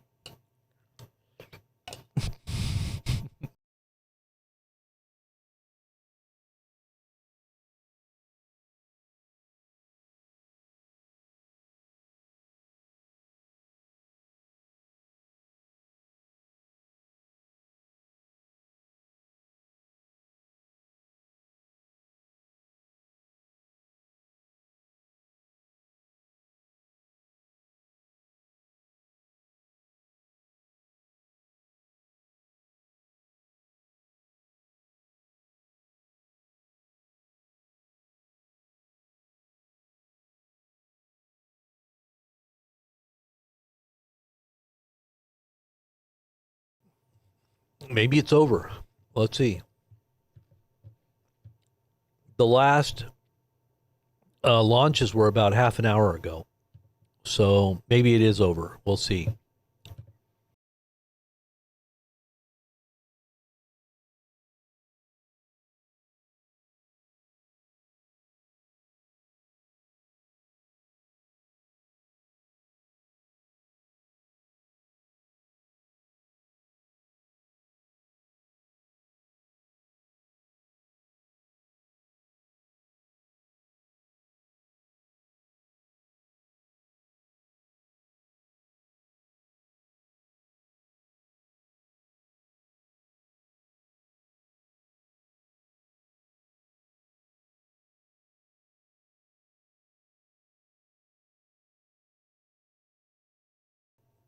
All right. I got a question for you. How many of you out there, and you guys that know your Bible, and even those that know your Bible but may have got it wrong, there's a lot of people like that too. And, we can't, we have to know for sure what biblical prophecy really does teach. in consultation with the Spirit of God himself, right? The Spirit of God, it says, leads us into all truth. And the testimony of Jesus is the spirit of prophecy. So when you have a testimony of Christ, you're basically in relationship where you gain counsel and are led into all truth, the fullness of truth, right? You will know the truth if you continue in my word, and you will know the truth, and the truth will set you free. You're going to have freedom in your understanding of what is reality. That's what freedom does in truth. It frees you from illusions and delusions. And so this truth that God gives us is a truth that transcends time and space and helps us to see clearly, what this is all about. And so, prophecy, the question I have for you guys is, do you believe that we're in the tribulation? How many of you out there believe, that are Christians, that believe that we're in the tribulation now? Now, I know there's a 3-year period that is the beginning of the tribulation, and then the hot wars that follow is the last part of the tribulation, the last 3.5 years. So there's a 3.5 years that precede the last part of the real hot wars, right? The 3.5 years. Now, there's some people that don't even believe in a tribulation, or a 7-year tribulation. But how many of you out there believe that we're in the first part of the tribulation, type 1? How many of you believe that we're in the second part where the bad stuff starts, that we're entering into that now, type 2? And if you think that we're pre-trib, that we haven't even entered the trib yet, we're not even in the tribulation yet, type 3. Let's just see where we're all at. Just kind of curious.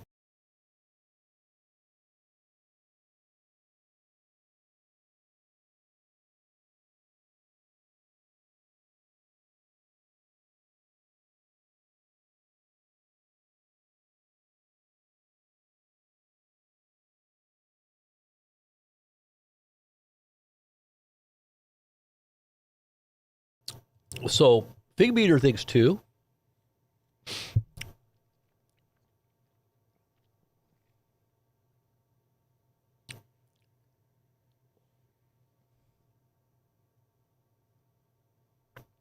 We're at the end of the first part of the tribulation, MC thinks. I think that we're kind of, my personal thought on this is, Sherry believes that we're in the last part of the tribulation. I think that we're entering into the second part. I think that we've already gone through the first part, and that we're now into the second part. And that means that we're going to see bad stuff. Now, for those who are pre-tribbers, you're going to obviously believe that you're going to say number 3, because you're going to believe, if you're a pre-trib believer, you're going to believe that it hasn't happened yet, that we haven't even begun, right? So those who are pre-tribbers out there, that type 3, do you believe that Trump is now setting up the stage? Is that what you believe, that he's setting the stage for the Antichrist? That he's literally just preparing the way, kind of like John the Baptist? Because I know a lot of the pre-trib Christians were gung-ho, many evangelicals, for Trump. They were on board for Trump even up till just recently. But it seems that they've had a change of heart. A lot of evangelicals have had a change of heart, and they kind of consider Trump to possibly be a forerunner of the Antichrist, and that he's literally setting the stage, as if he's like the John the Baptist of the Antichrist.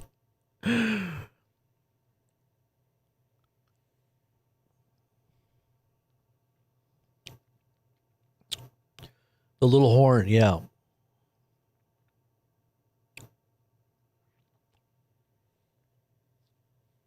Yeah, they're doing the biometric scanning now, and you're basically you're going to log in with, your face. They already do that now in banks. You can walk into a bank and you don't even have to show them ID or anything. They just already know it's you, just from scanning you digitally when you walk in the door.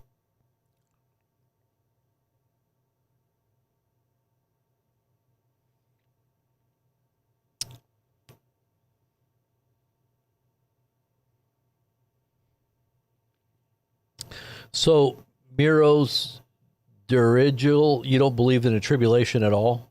You don't believe that there is a tribulation? Or do you believe that we just haven't even gotten close yet, or what? The fact that we're all chatting it up tells me that we're not there yet. Well, I understand what you're saying, but think about the rest of the world and what it's going through. And maybe this is a judgment, a prelude for a swift and a judgment that takes place in 1 hour, right? The Bible says that there's going to be a city, because there's many people all around the world right now that are being persecuted, killed for their faith. They're in dire straits because of war, because of economic collapse. I mean, think about just the effects that are being had right now because of the oil. There are countries all around the world that don't have gas, and industry's failing. There's all kinds of terrible repercussions. Starvation is happening, and it's going to get really bad real soon. Now, we're kind of a little more insulated here in the United States, but that might mean that we have a swift 1 hour event. Remember, the Bible talks about that in 1 hour. Okay. Because we set ourselves on high, we thought we were invincible, and God brings us down, if that's truly who we are. So,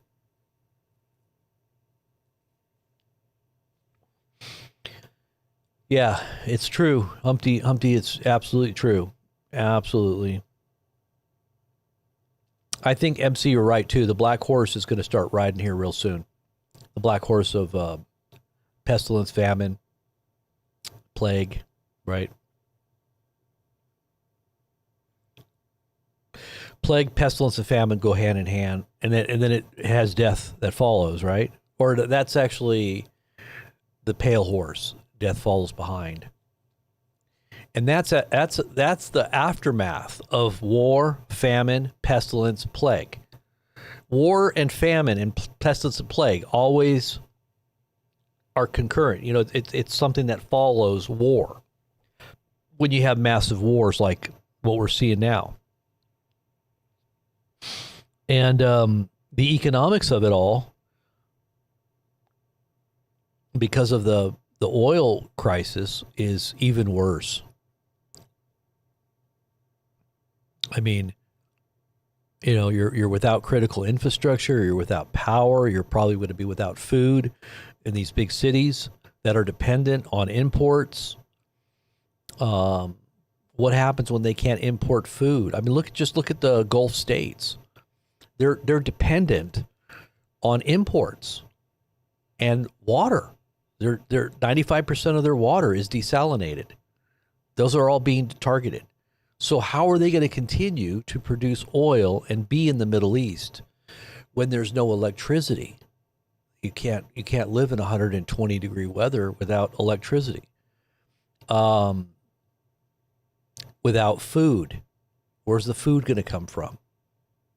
They're going to import food, right? With gas, right? I mean, there's no power in the city because your electrical lines have been taken out. There's no oil being able to flow through the pipelines because they've all been taken out, and that's happening tonight. That's happening right now.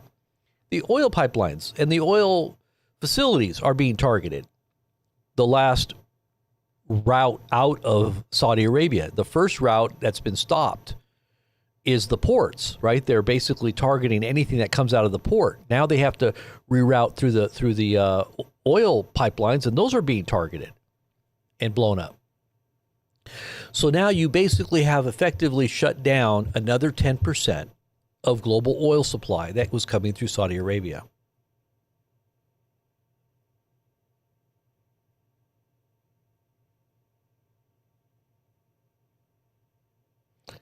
God bless. Handy, God bless.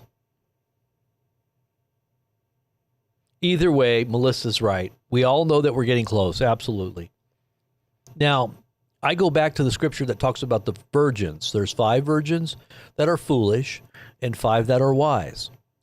And they all wake up. They all aware.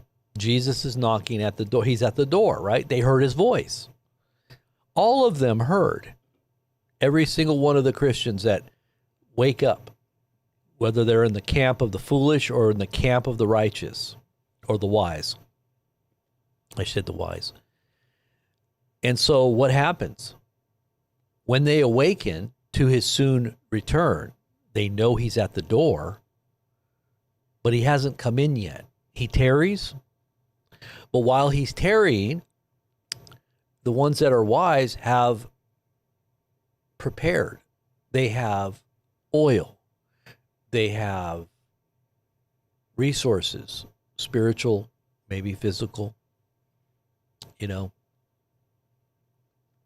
The Lord himself is the resource that we can't do without, right? He's man shall not live by bread alone, but by every word that proceeds out of the mouth of God. So to have wisdom from above is greater than anything that you could ever have in this world that is tangible. Not to say that that tangibility isn't something we need to get along, right? We do need bread and water and food and shelter.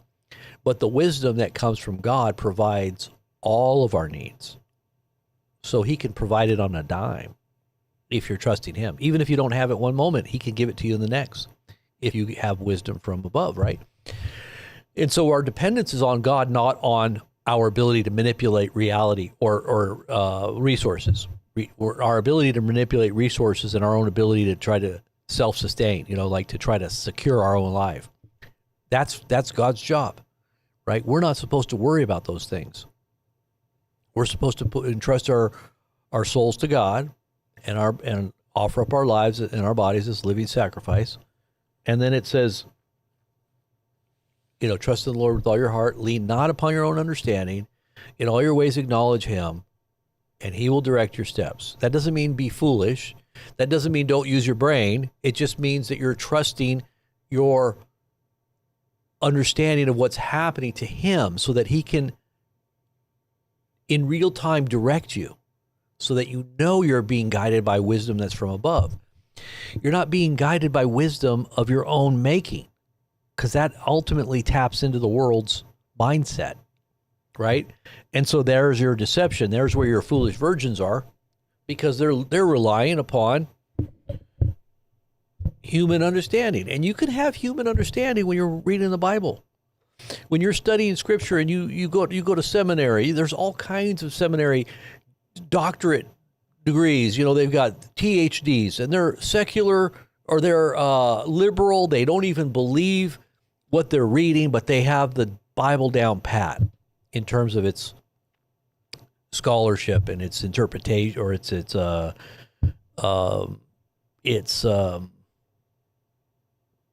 original language, you know. And it's understanding Greek and Hebrew, right? And but do they hear the voice of God through the text? Does the Spirit of God lead them into all truth? Do they really have faith? No. They're trusting in their own understanding to try to interpret historical, you know, archaeological and spiritual Holy Writ. How can you interpret the Holy Writ spiritually if you don't have the Spirit of God guiding you?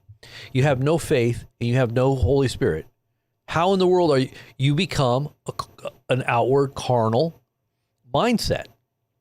And it can be very, you know, refined. It can be very moral. It could be very eloquent.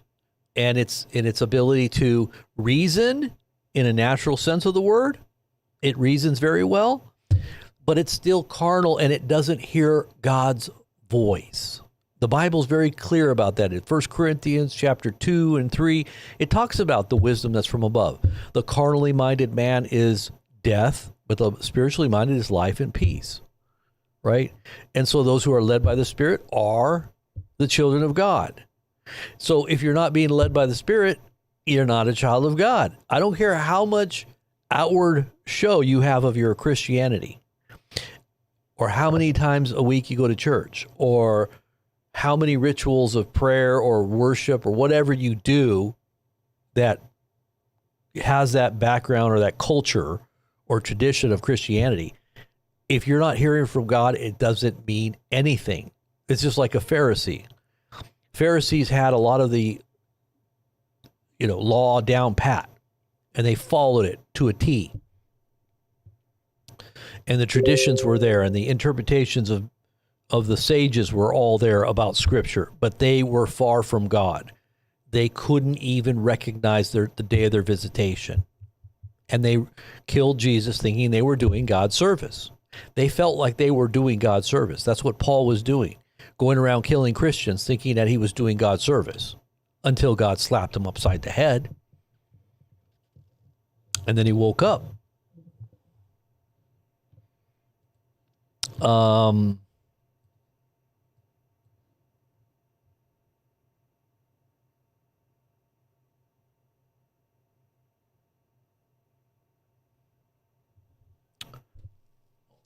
Wow, that's in Russia.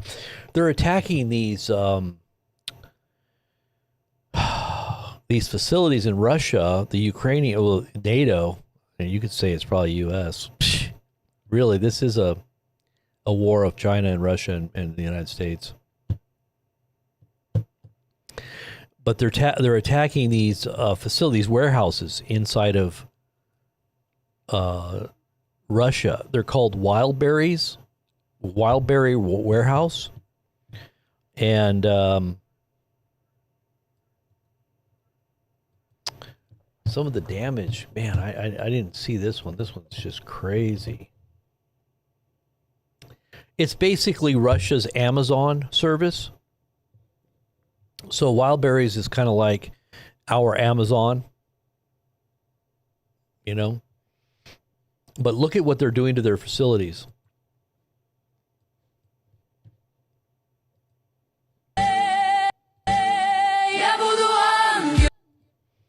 Just take a look at this.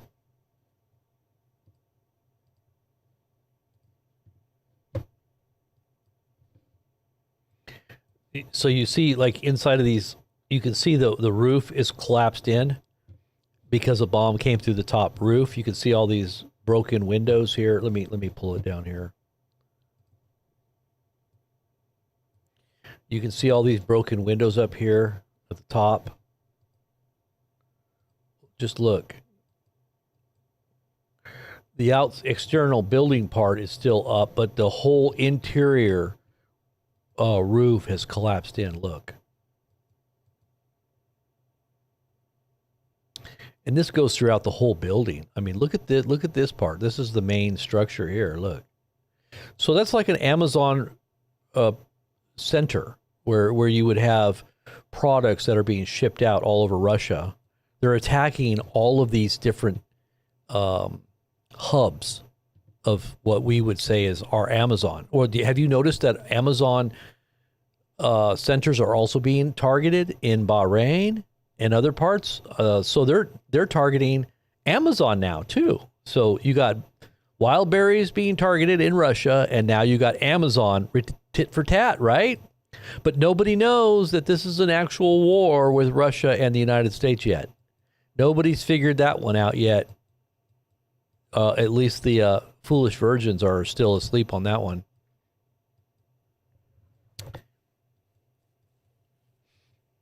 So yeah, we're in World War III. It's just that people haven't figured that one out yet. A lot of people haven't figured it out. They don't want to figure it out. They're too afraid to figure it out, because that would mean they would have to change their whole theology or their eschatology. They would have to change their whole way of thinking. And that's too hard to do, I guess, right?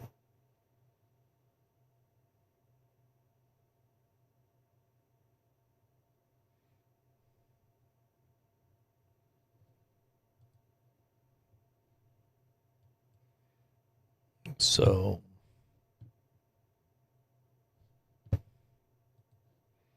all right, I'm looking at some of your guys' comments, and then I'm going to head out here in a minute. Let's take a look and see what you guys got to say here. So, is it buffering? Humpty Dumpty says, it keeps buffering when I try to chat. Oh, really? Are you on a cell phone? If you're on a cell phone, that kind of sucks. Oh, by the way, I fixed the website. If anybody was having problems accessing our website, and that would be NutraGreens.store. If you had problems, because we had problems with one of the themes that we had was not being supported by the Shopify app. And so because it wasn't a theme that was being supported, it was on certain phones, it wouldn't work. So I know a lot of people use, mobile. And so when you tried to access it, it would just glitch. And thank God my wife had a phone that glitched. So I knew that. So I was able to change the theme out to one that's supported. And that doesn't happen anymore. So you should have no problems. Also, the shipping price on the single unit, I changed because it was too high. I changed the shipping to a price that is reasonable. And the 3-pack is obviously in a bigger box, so shipping is astronomical now. I don't know if you guys have seen how high shipping prices are now, but it's only going to get worse. And they've been raising prices because of the gas thing.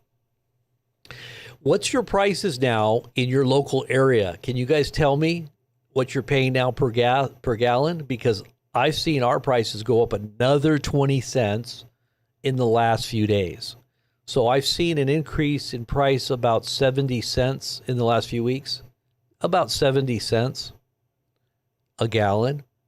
How much have you guys seen your prices go up in the last few days? Right now, our prices are about $4.39 to maybe $4.40, something right in there, a gallon, and that's for 87. What's your guys' prices? $4.99 in Oregon. Wow, that's for 87. 87. That's what gosh, that is expensive. I think we're paying 5 something now for octane. What do they call it? Pure octane, what do they call it? Premium or what do they call that additive that they put in there? I forgot. $4.19 in Pennsylvania. Yeah. Wow. 87. That's $5 for. Are you in California? SP Hobbs? Where are you at? That's quite high. I mean, I guess that's the average right now. I think is like 4 something, 410 or something like that. Northern California, you're paying $5.79 to $6.29. Holy cow, that is expensive. That is very expensive. Ethanol, yeah, that's what I meant. Ethanol. That's what I was trying to get at. Ethanol. Ethanol. Yeah, you want to try to, if you're going to store gas, you want to make sure you don't use the ethanol unless you get the additives to put in it. And even then, you don't want to store it for more than a year. But the gas you want to try to get, if you're going to store long term, is premium. And you should still probably put an added, a stabilizing additive. They call stable. But yeah, I think prices are going to go up unless Trump all of a sudden, does a 180 and repents and gets on his hands and knees and gives Iran everything they want. I mean, I don't even see if I think Iran would probably spit on us at that point. Even still, they probably still wouldn't do what we would want. But this shutdown is going to continue, and the attacks are going to be large. And Trump is going to definitely do something, I think, in the next few hours. He might do a surprise type timing attack when people aren't expecting it. Like right now, people are kind of not expecting something to happen. It could happen now. But I think it's going to happen this weekend, but they might push it back. Who knows? But weekends are usually the time when they choose to do their attacking. It's not a good time to travel. Yes, Coca-Cola, it's not. It's a good time to stay right home, grow a garden, start learning some new skills, learn how to become as self-sufficient as you can, and hunker down because things are about to get really bad.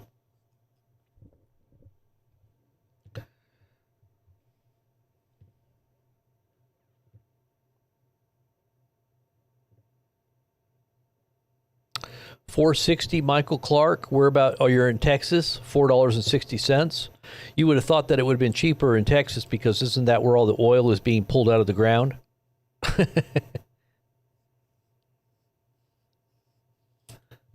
This is Robert? Smiley face? I know, huh? Thank God for peace, amen. Oh, Phoenix, Arizona, $4.79 for 87, Rob? That's pretty expensive. Oh, man. Can you imagine if this continues to go on and on? Oh, my gosh. If it does go up to $200 a barrel. I did a Dumb and Dumber meme. Did you guys see that Dumb and Dumber meme that I made on my video? My wife probably didn't see it because she hadn't said anything. Usually when I do something like that, she says something. So, honey, you didn't see that, did you? Should I play it? Now, you have to know the movie Dumb and Dumber. In order to understand the meme, you got to kind of be a little more familiar with the plot line of the Dumb and Dumber, and then read the meme that I put in there.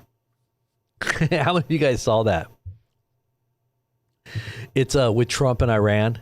I basically kind of adapted it to Trump and Iran's conversation and their MOU, their memorandum of understanding, and their Strait of Hormuz opening up the spigot. Kind of funny. I should probably play it, huh? Is she here? She's not listening to me, is she? Did you see that, Micro? My Rose Dergil. Yeah, that was pretty funny, huh? But you got to know Dumb and Dumber in order to probably get it. The classic, cult classic. $3.79 in Florida? How could you guys get such low gas? The average price for gas in the U.S. right now is $4 something. Let me see.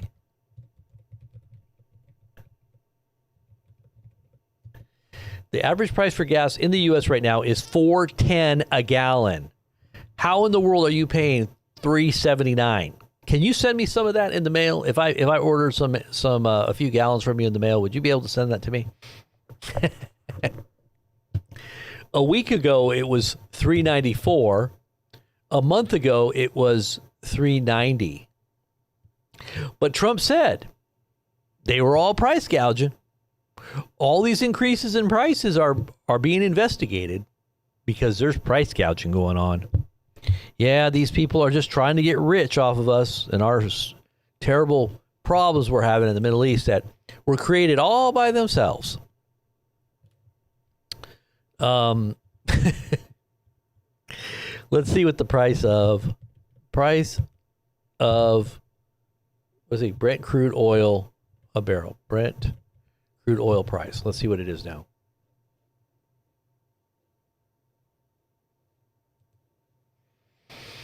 It actually kind of went down a little bit. It went down about $1, but that's not that much. But it is going back up now. It actually went down about $1.50, and now it's going back up.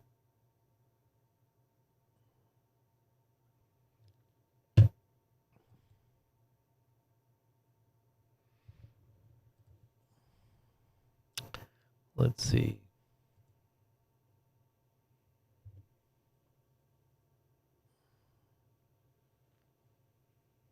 Now, some of that gas is really expensive.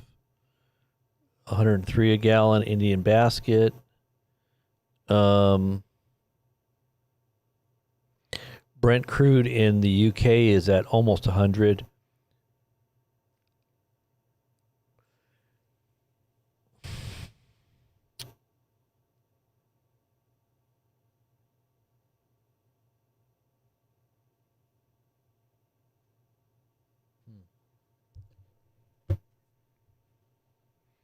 Yeah, for some reason, crude oil went down about $1 in the last day, but that's kind of weird. I wonder why.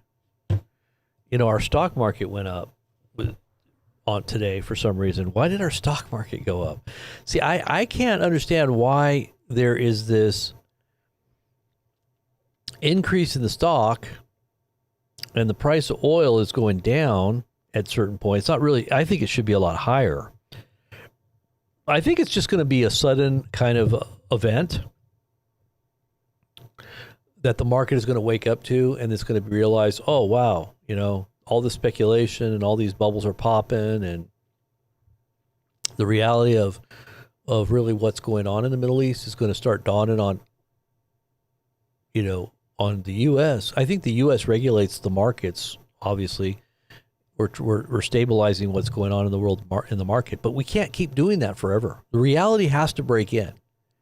You know, we can manipulate the markets to a certain degree, but at a certain point, you know, all that happy talk, all that propaganda, all that manipulation in the back channels, the plunge protection team is not able to do what they're doing anymore, and it's all going to become apparent. The reality is going to break in. It's like waking up from the longest dream. How real it seemed. Remember? So let's see. There's a new video out. Let's see what this is.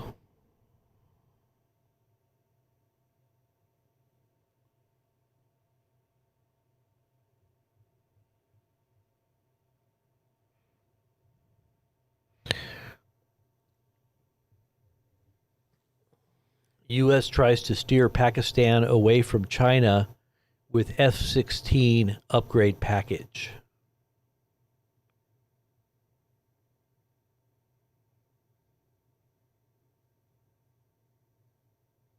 Wow.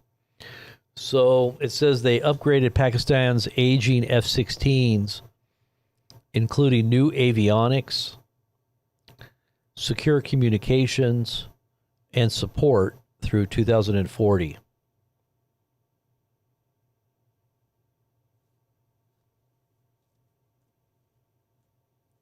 The official reason is counterterrorism cooperation, but the real story is China. Pakistan now gets over 80% of its weapons from Beijing, and American influence is slipping fast. Pakistan is a nuclear power. It's a nuclear power. If the U.S. had not paid for these upgrades, Pakistan would have retired the F-16 and bought more Chinese J-10CEs instead.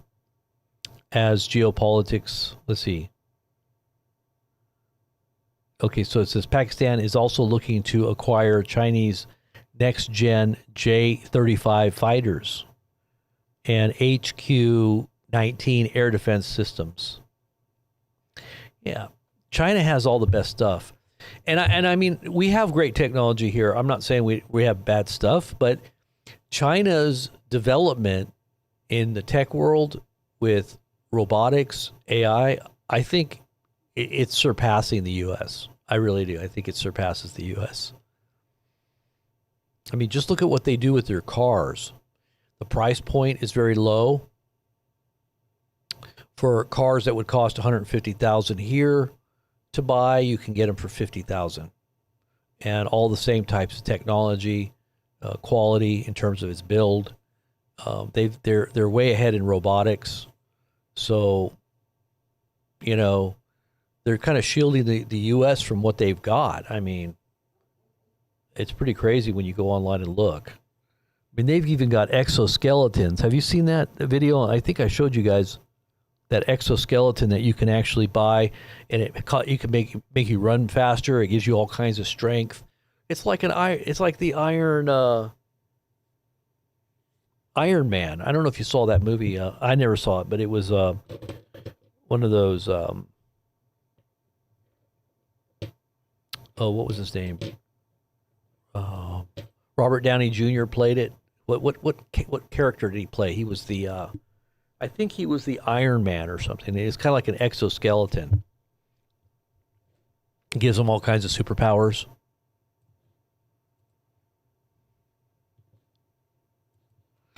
All right, guys. I think that's it. I think I'm going to shut it down. Yeah, Trump did mention his 2028 run. RoboCop. Is it RoboCop? Yeah, RoboCop. Didn't he have an exoskeleton? He was able to do all kinds of powerful things. China jets are really? They're not good? Why do you say that? Your bicycle's from China. Everything's from China. What are you talking about? Armando? Everything is from China. All the parts, hey, they might assemble it in the U.S., just like Trump. With his Trump phone, he said it's made in the USA. Well, what it's made, it's just like what they say. Oh, you can say it's made in the USA if you buy all the parts. Like you could buy a shirt, a very nice shirt, but all the like maybe one or two buttons isn't put on, and you have to actually sew the buttons on here in the United States. Well, you can legally say that it was made in the United States because you sewed a button on. But everything else was made in China. Everything else was assembled in China. The same thing happening with Trump's phone. They had to rebrand it. I don't even know if they've even given them out yet. This was a year ago. They were supposed to send these things out. And they branded it as totally and completely made in America, right? Well, they had to redo it because I guess legally they could have gotten in trouble for having misrepresented that it was really made in China. And right after Trump's visit with Xi Jinping, all of a sudden they said, now we're going to release the phone, right? Maybe China was playing little games with Trump, not releasing his phone, so he looked like a complete. But I don't think that was the case. I think Trump just didn't plan on sending out the phone. I mean, let me see if they've sent this phone out yet. Has the Trump phone been sent out yet? This has been like over a year. Okay, so it says, yes, the Trump mobile T-phones have finally begun shipping after multiple delays from their original planned August 2025 release. The Trump mobile began fulfilling orders for customers and sending new units to media outlets in mid-May. Now, that was just to the influencers they were sending them out, but the other 499,000 people that bought one that were just average Joes didn't get their phones, and they probably still don't have them. It says the $499 gold-colored smartphone has faced some controversy as early hands-on tests revealed it heavily resembles a rebranded HTC Android device rather than being originally made in the USA, quote unquote. Additionally, the American, and it's a complete exact copy with all the internal parts that an HTC Android phone has. So that means that everything was made in China, and you can go on YouTube and find out guys that do this. They take it apart and they look at the guts. It's made in China, but they said it was going to be made in the USA. The same thing. I don't care how much happy talk and how much you tell the American people that everything is going to be brought back home and we're doing everything here. We are dependent on China. Look at the president. He's dependent on China for his own grift that he has going on here. The many, many grifts. But so additionally, the American flag was etched on the back, was found to have an incorrect number of stripes.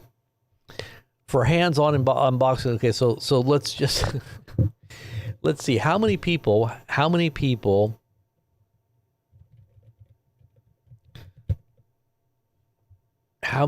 the Trump phone been delivered to out of the 499 100,000 people who ordered it. Let's see. That's what's amazing about AI. It just knows everything. Out of the hundreds of thousands of pre-orders, no exact public count of fully delivered consumer units has been released. Media reviews received earlier units, and Trump Mobile stated that customer shipments began rolling out in mid-May after nearly a year of delays. So they're not really telling you still to this. They suggest the numbers suggest that 499,000 up to 590,000 potential registrations or deposits. Independent tracking and data leaks suggested actual unique customer orders may be significantly lower. Oh, wow.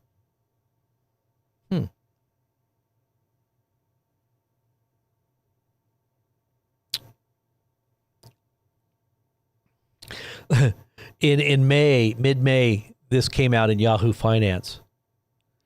590,000 buyers paid. Listen to this. 590,000 buyers paid $59 million for Trump's gold phone. And this is just in deposits.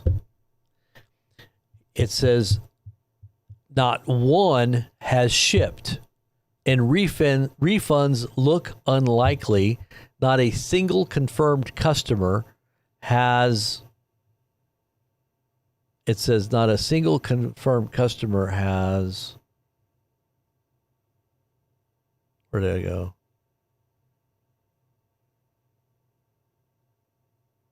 Has received the phone, which was initially promised. So this is just absolutely crazy. I'm very curious to see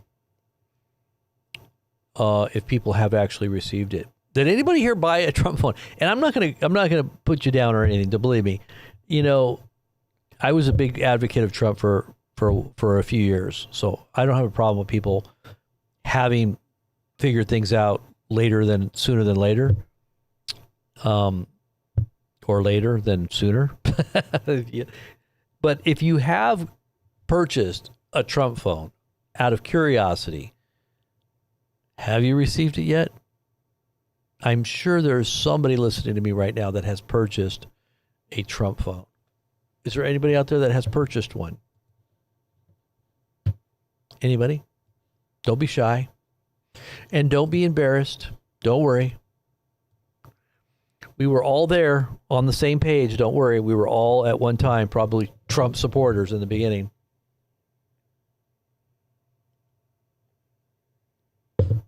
Anybody?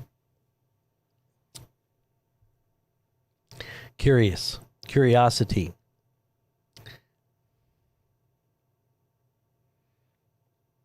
Just type in the chat if you've bought one of those Trump phones.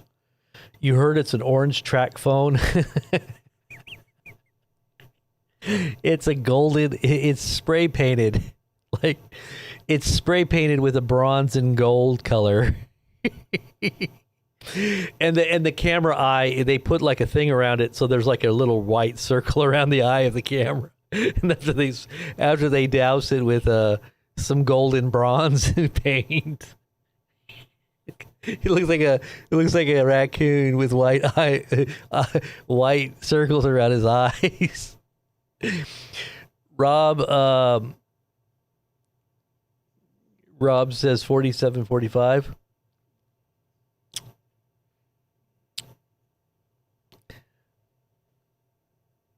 They keep telling you Trump.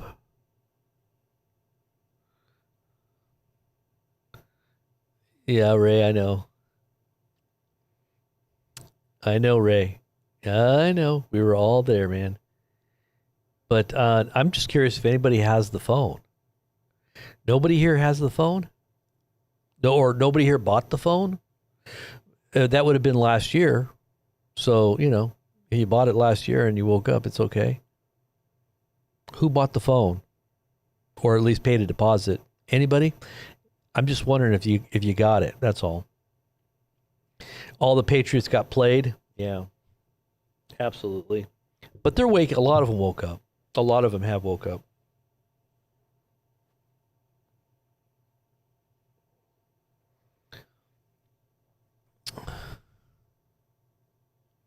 Oh, the phone service was $47.45. Oh, okay, yeah. I think I remember that.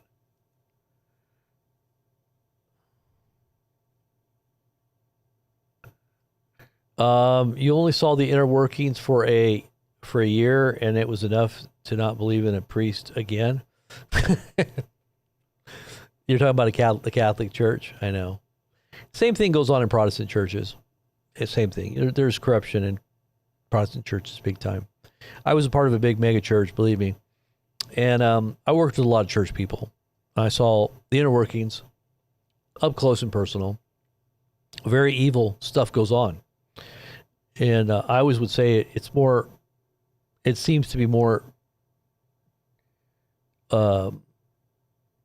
antagonistic toward the true gospel of Christ right there in the midst of the church.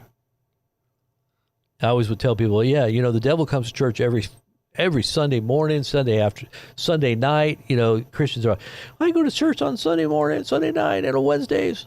And then I go to ministry church. You get these big mega churches. They're open 24/7. 365 days a year. And there's always something going on in a big mega church. And I always would say, hey, you go to church. The devil, he's sitting in the front pew, and he's also sometimes preaching at the pulpit. He's in the midst of the church, believe me.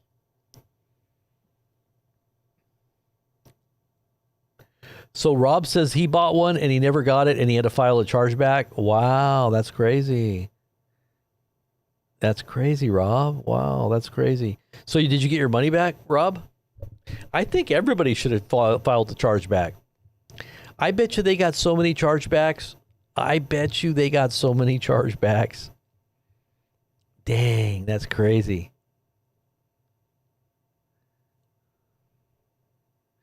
That is crazy.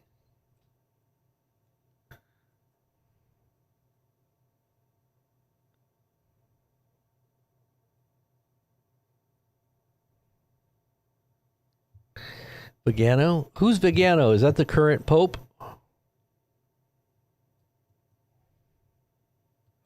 Yeah, St. Malachi's. He was on. St. Malachi, I think. Oh, yeah, he's Carlo Maria. Maria? That's his middle name? Maria? Oh, okay. Well, this is, he's an excommunicated Archbishop?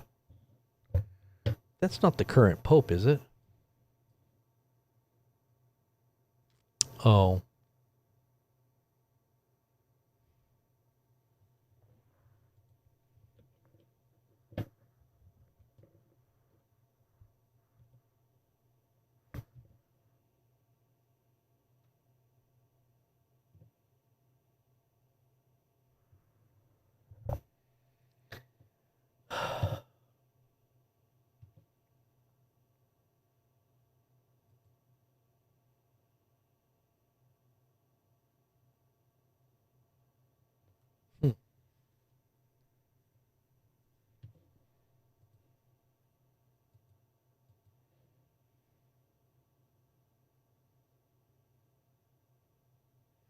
Oh, he's the anti-pope? Yeah, I just looked that up. I just found that. He was speaking out against the Catholic Church, right? Then he got excommunicated.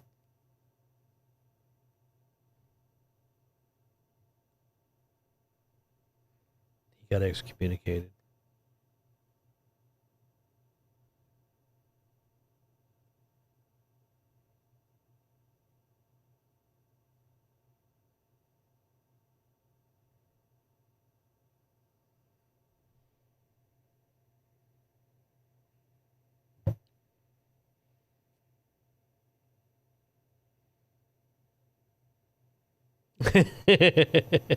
CSE drivers, you're funny, man. I ate, slept, and drank Trump stuff for a period of time between 2016 and about going into 2020. That's all I did all day long. And now it's just in the opposite. It's like Trump is he's just kind of a part of what's happening. But obviously a very important part because he's fulfilling prophecy in many ways, in the negative. In the negative, but it's very important part, and it was spoken of, and it was in anticipation. Scriptures prepared the saints for knowing the time that this would be happening and the time that they lived. I believe it's where we're at now.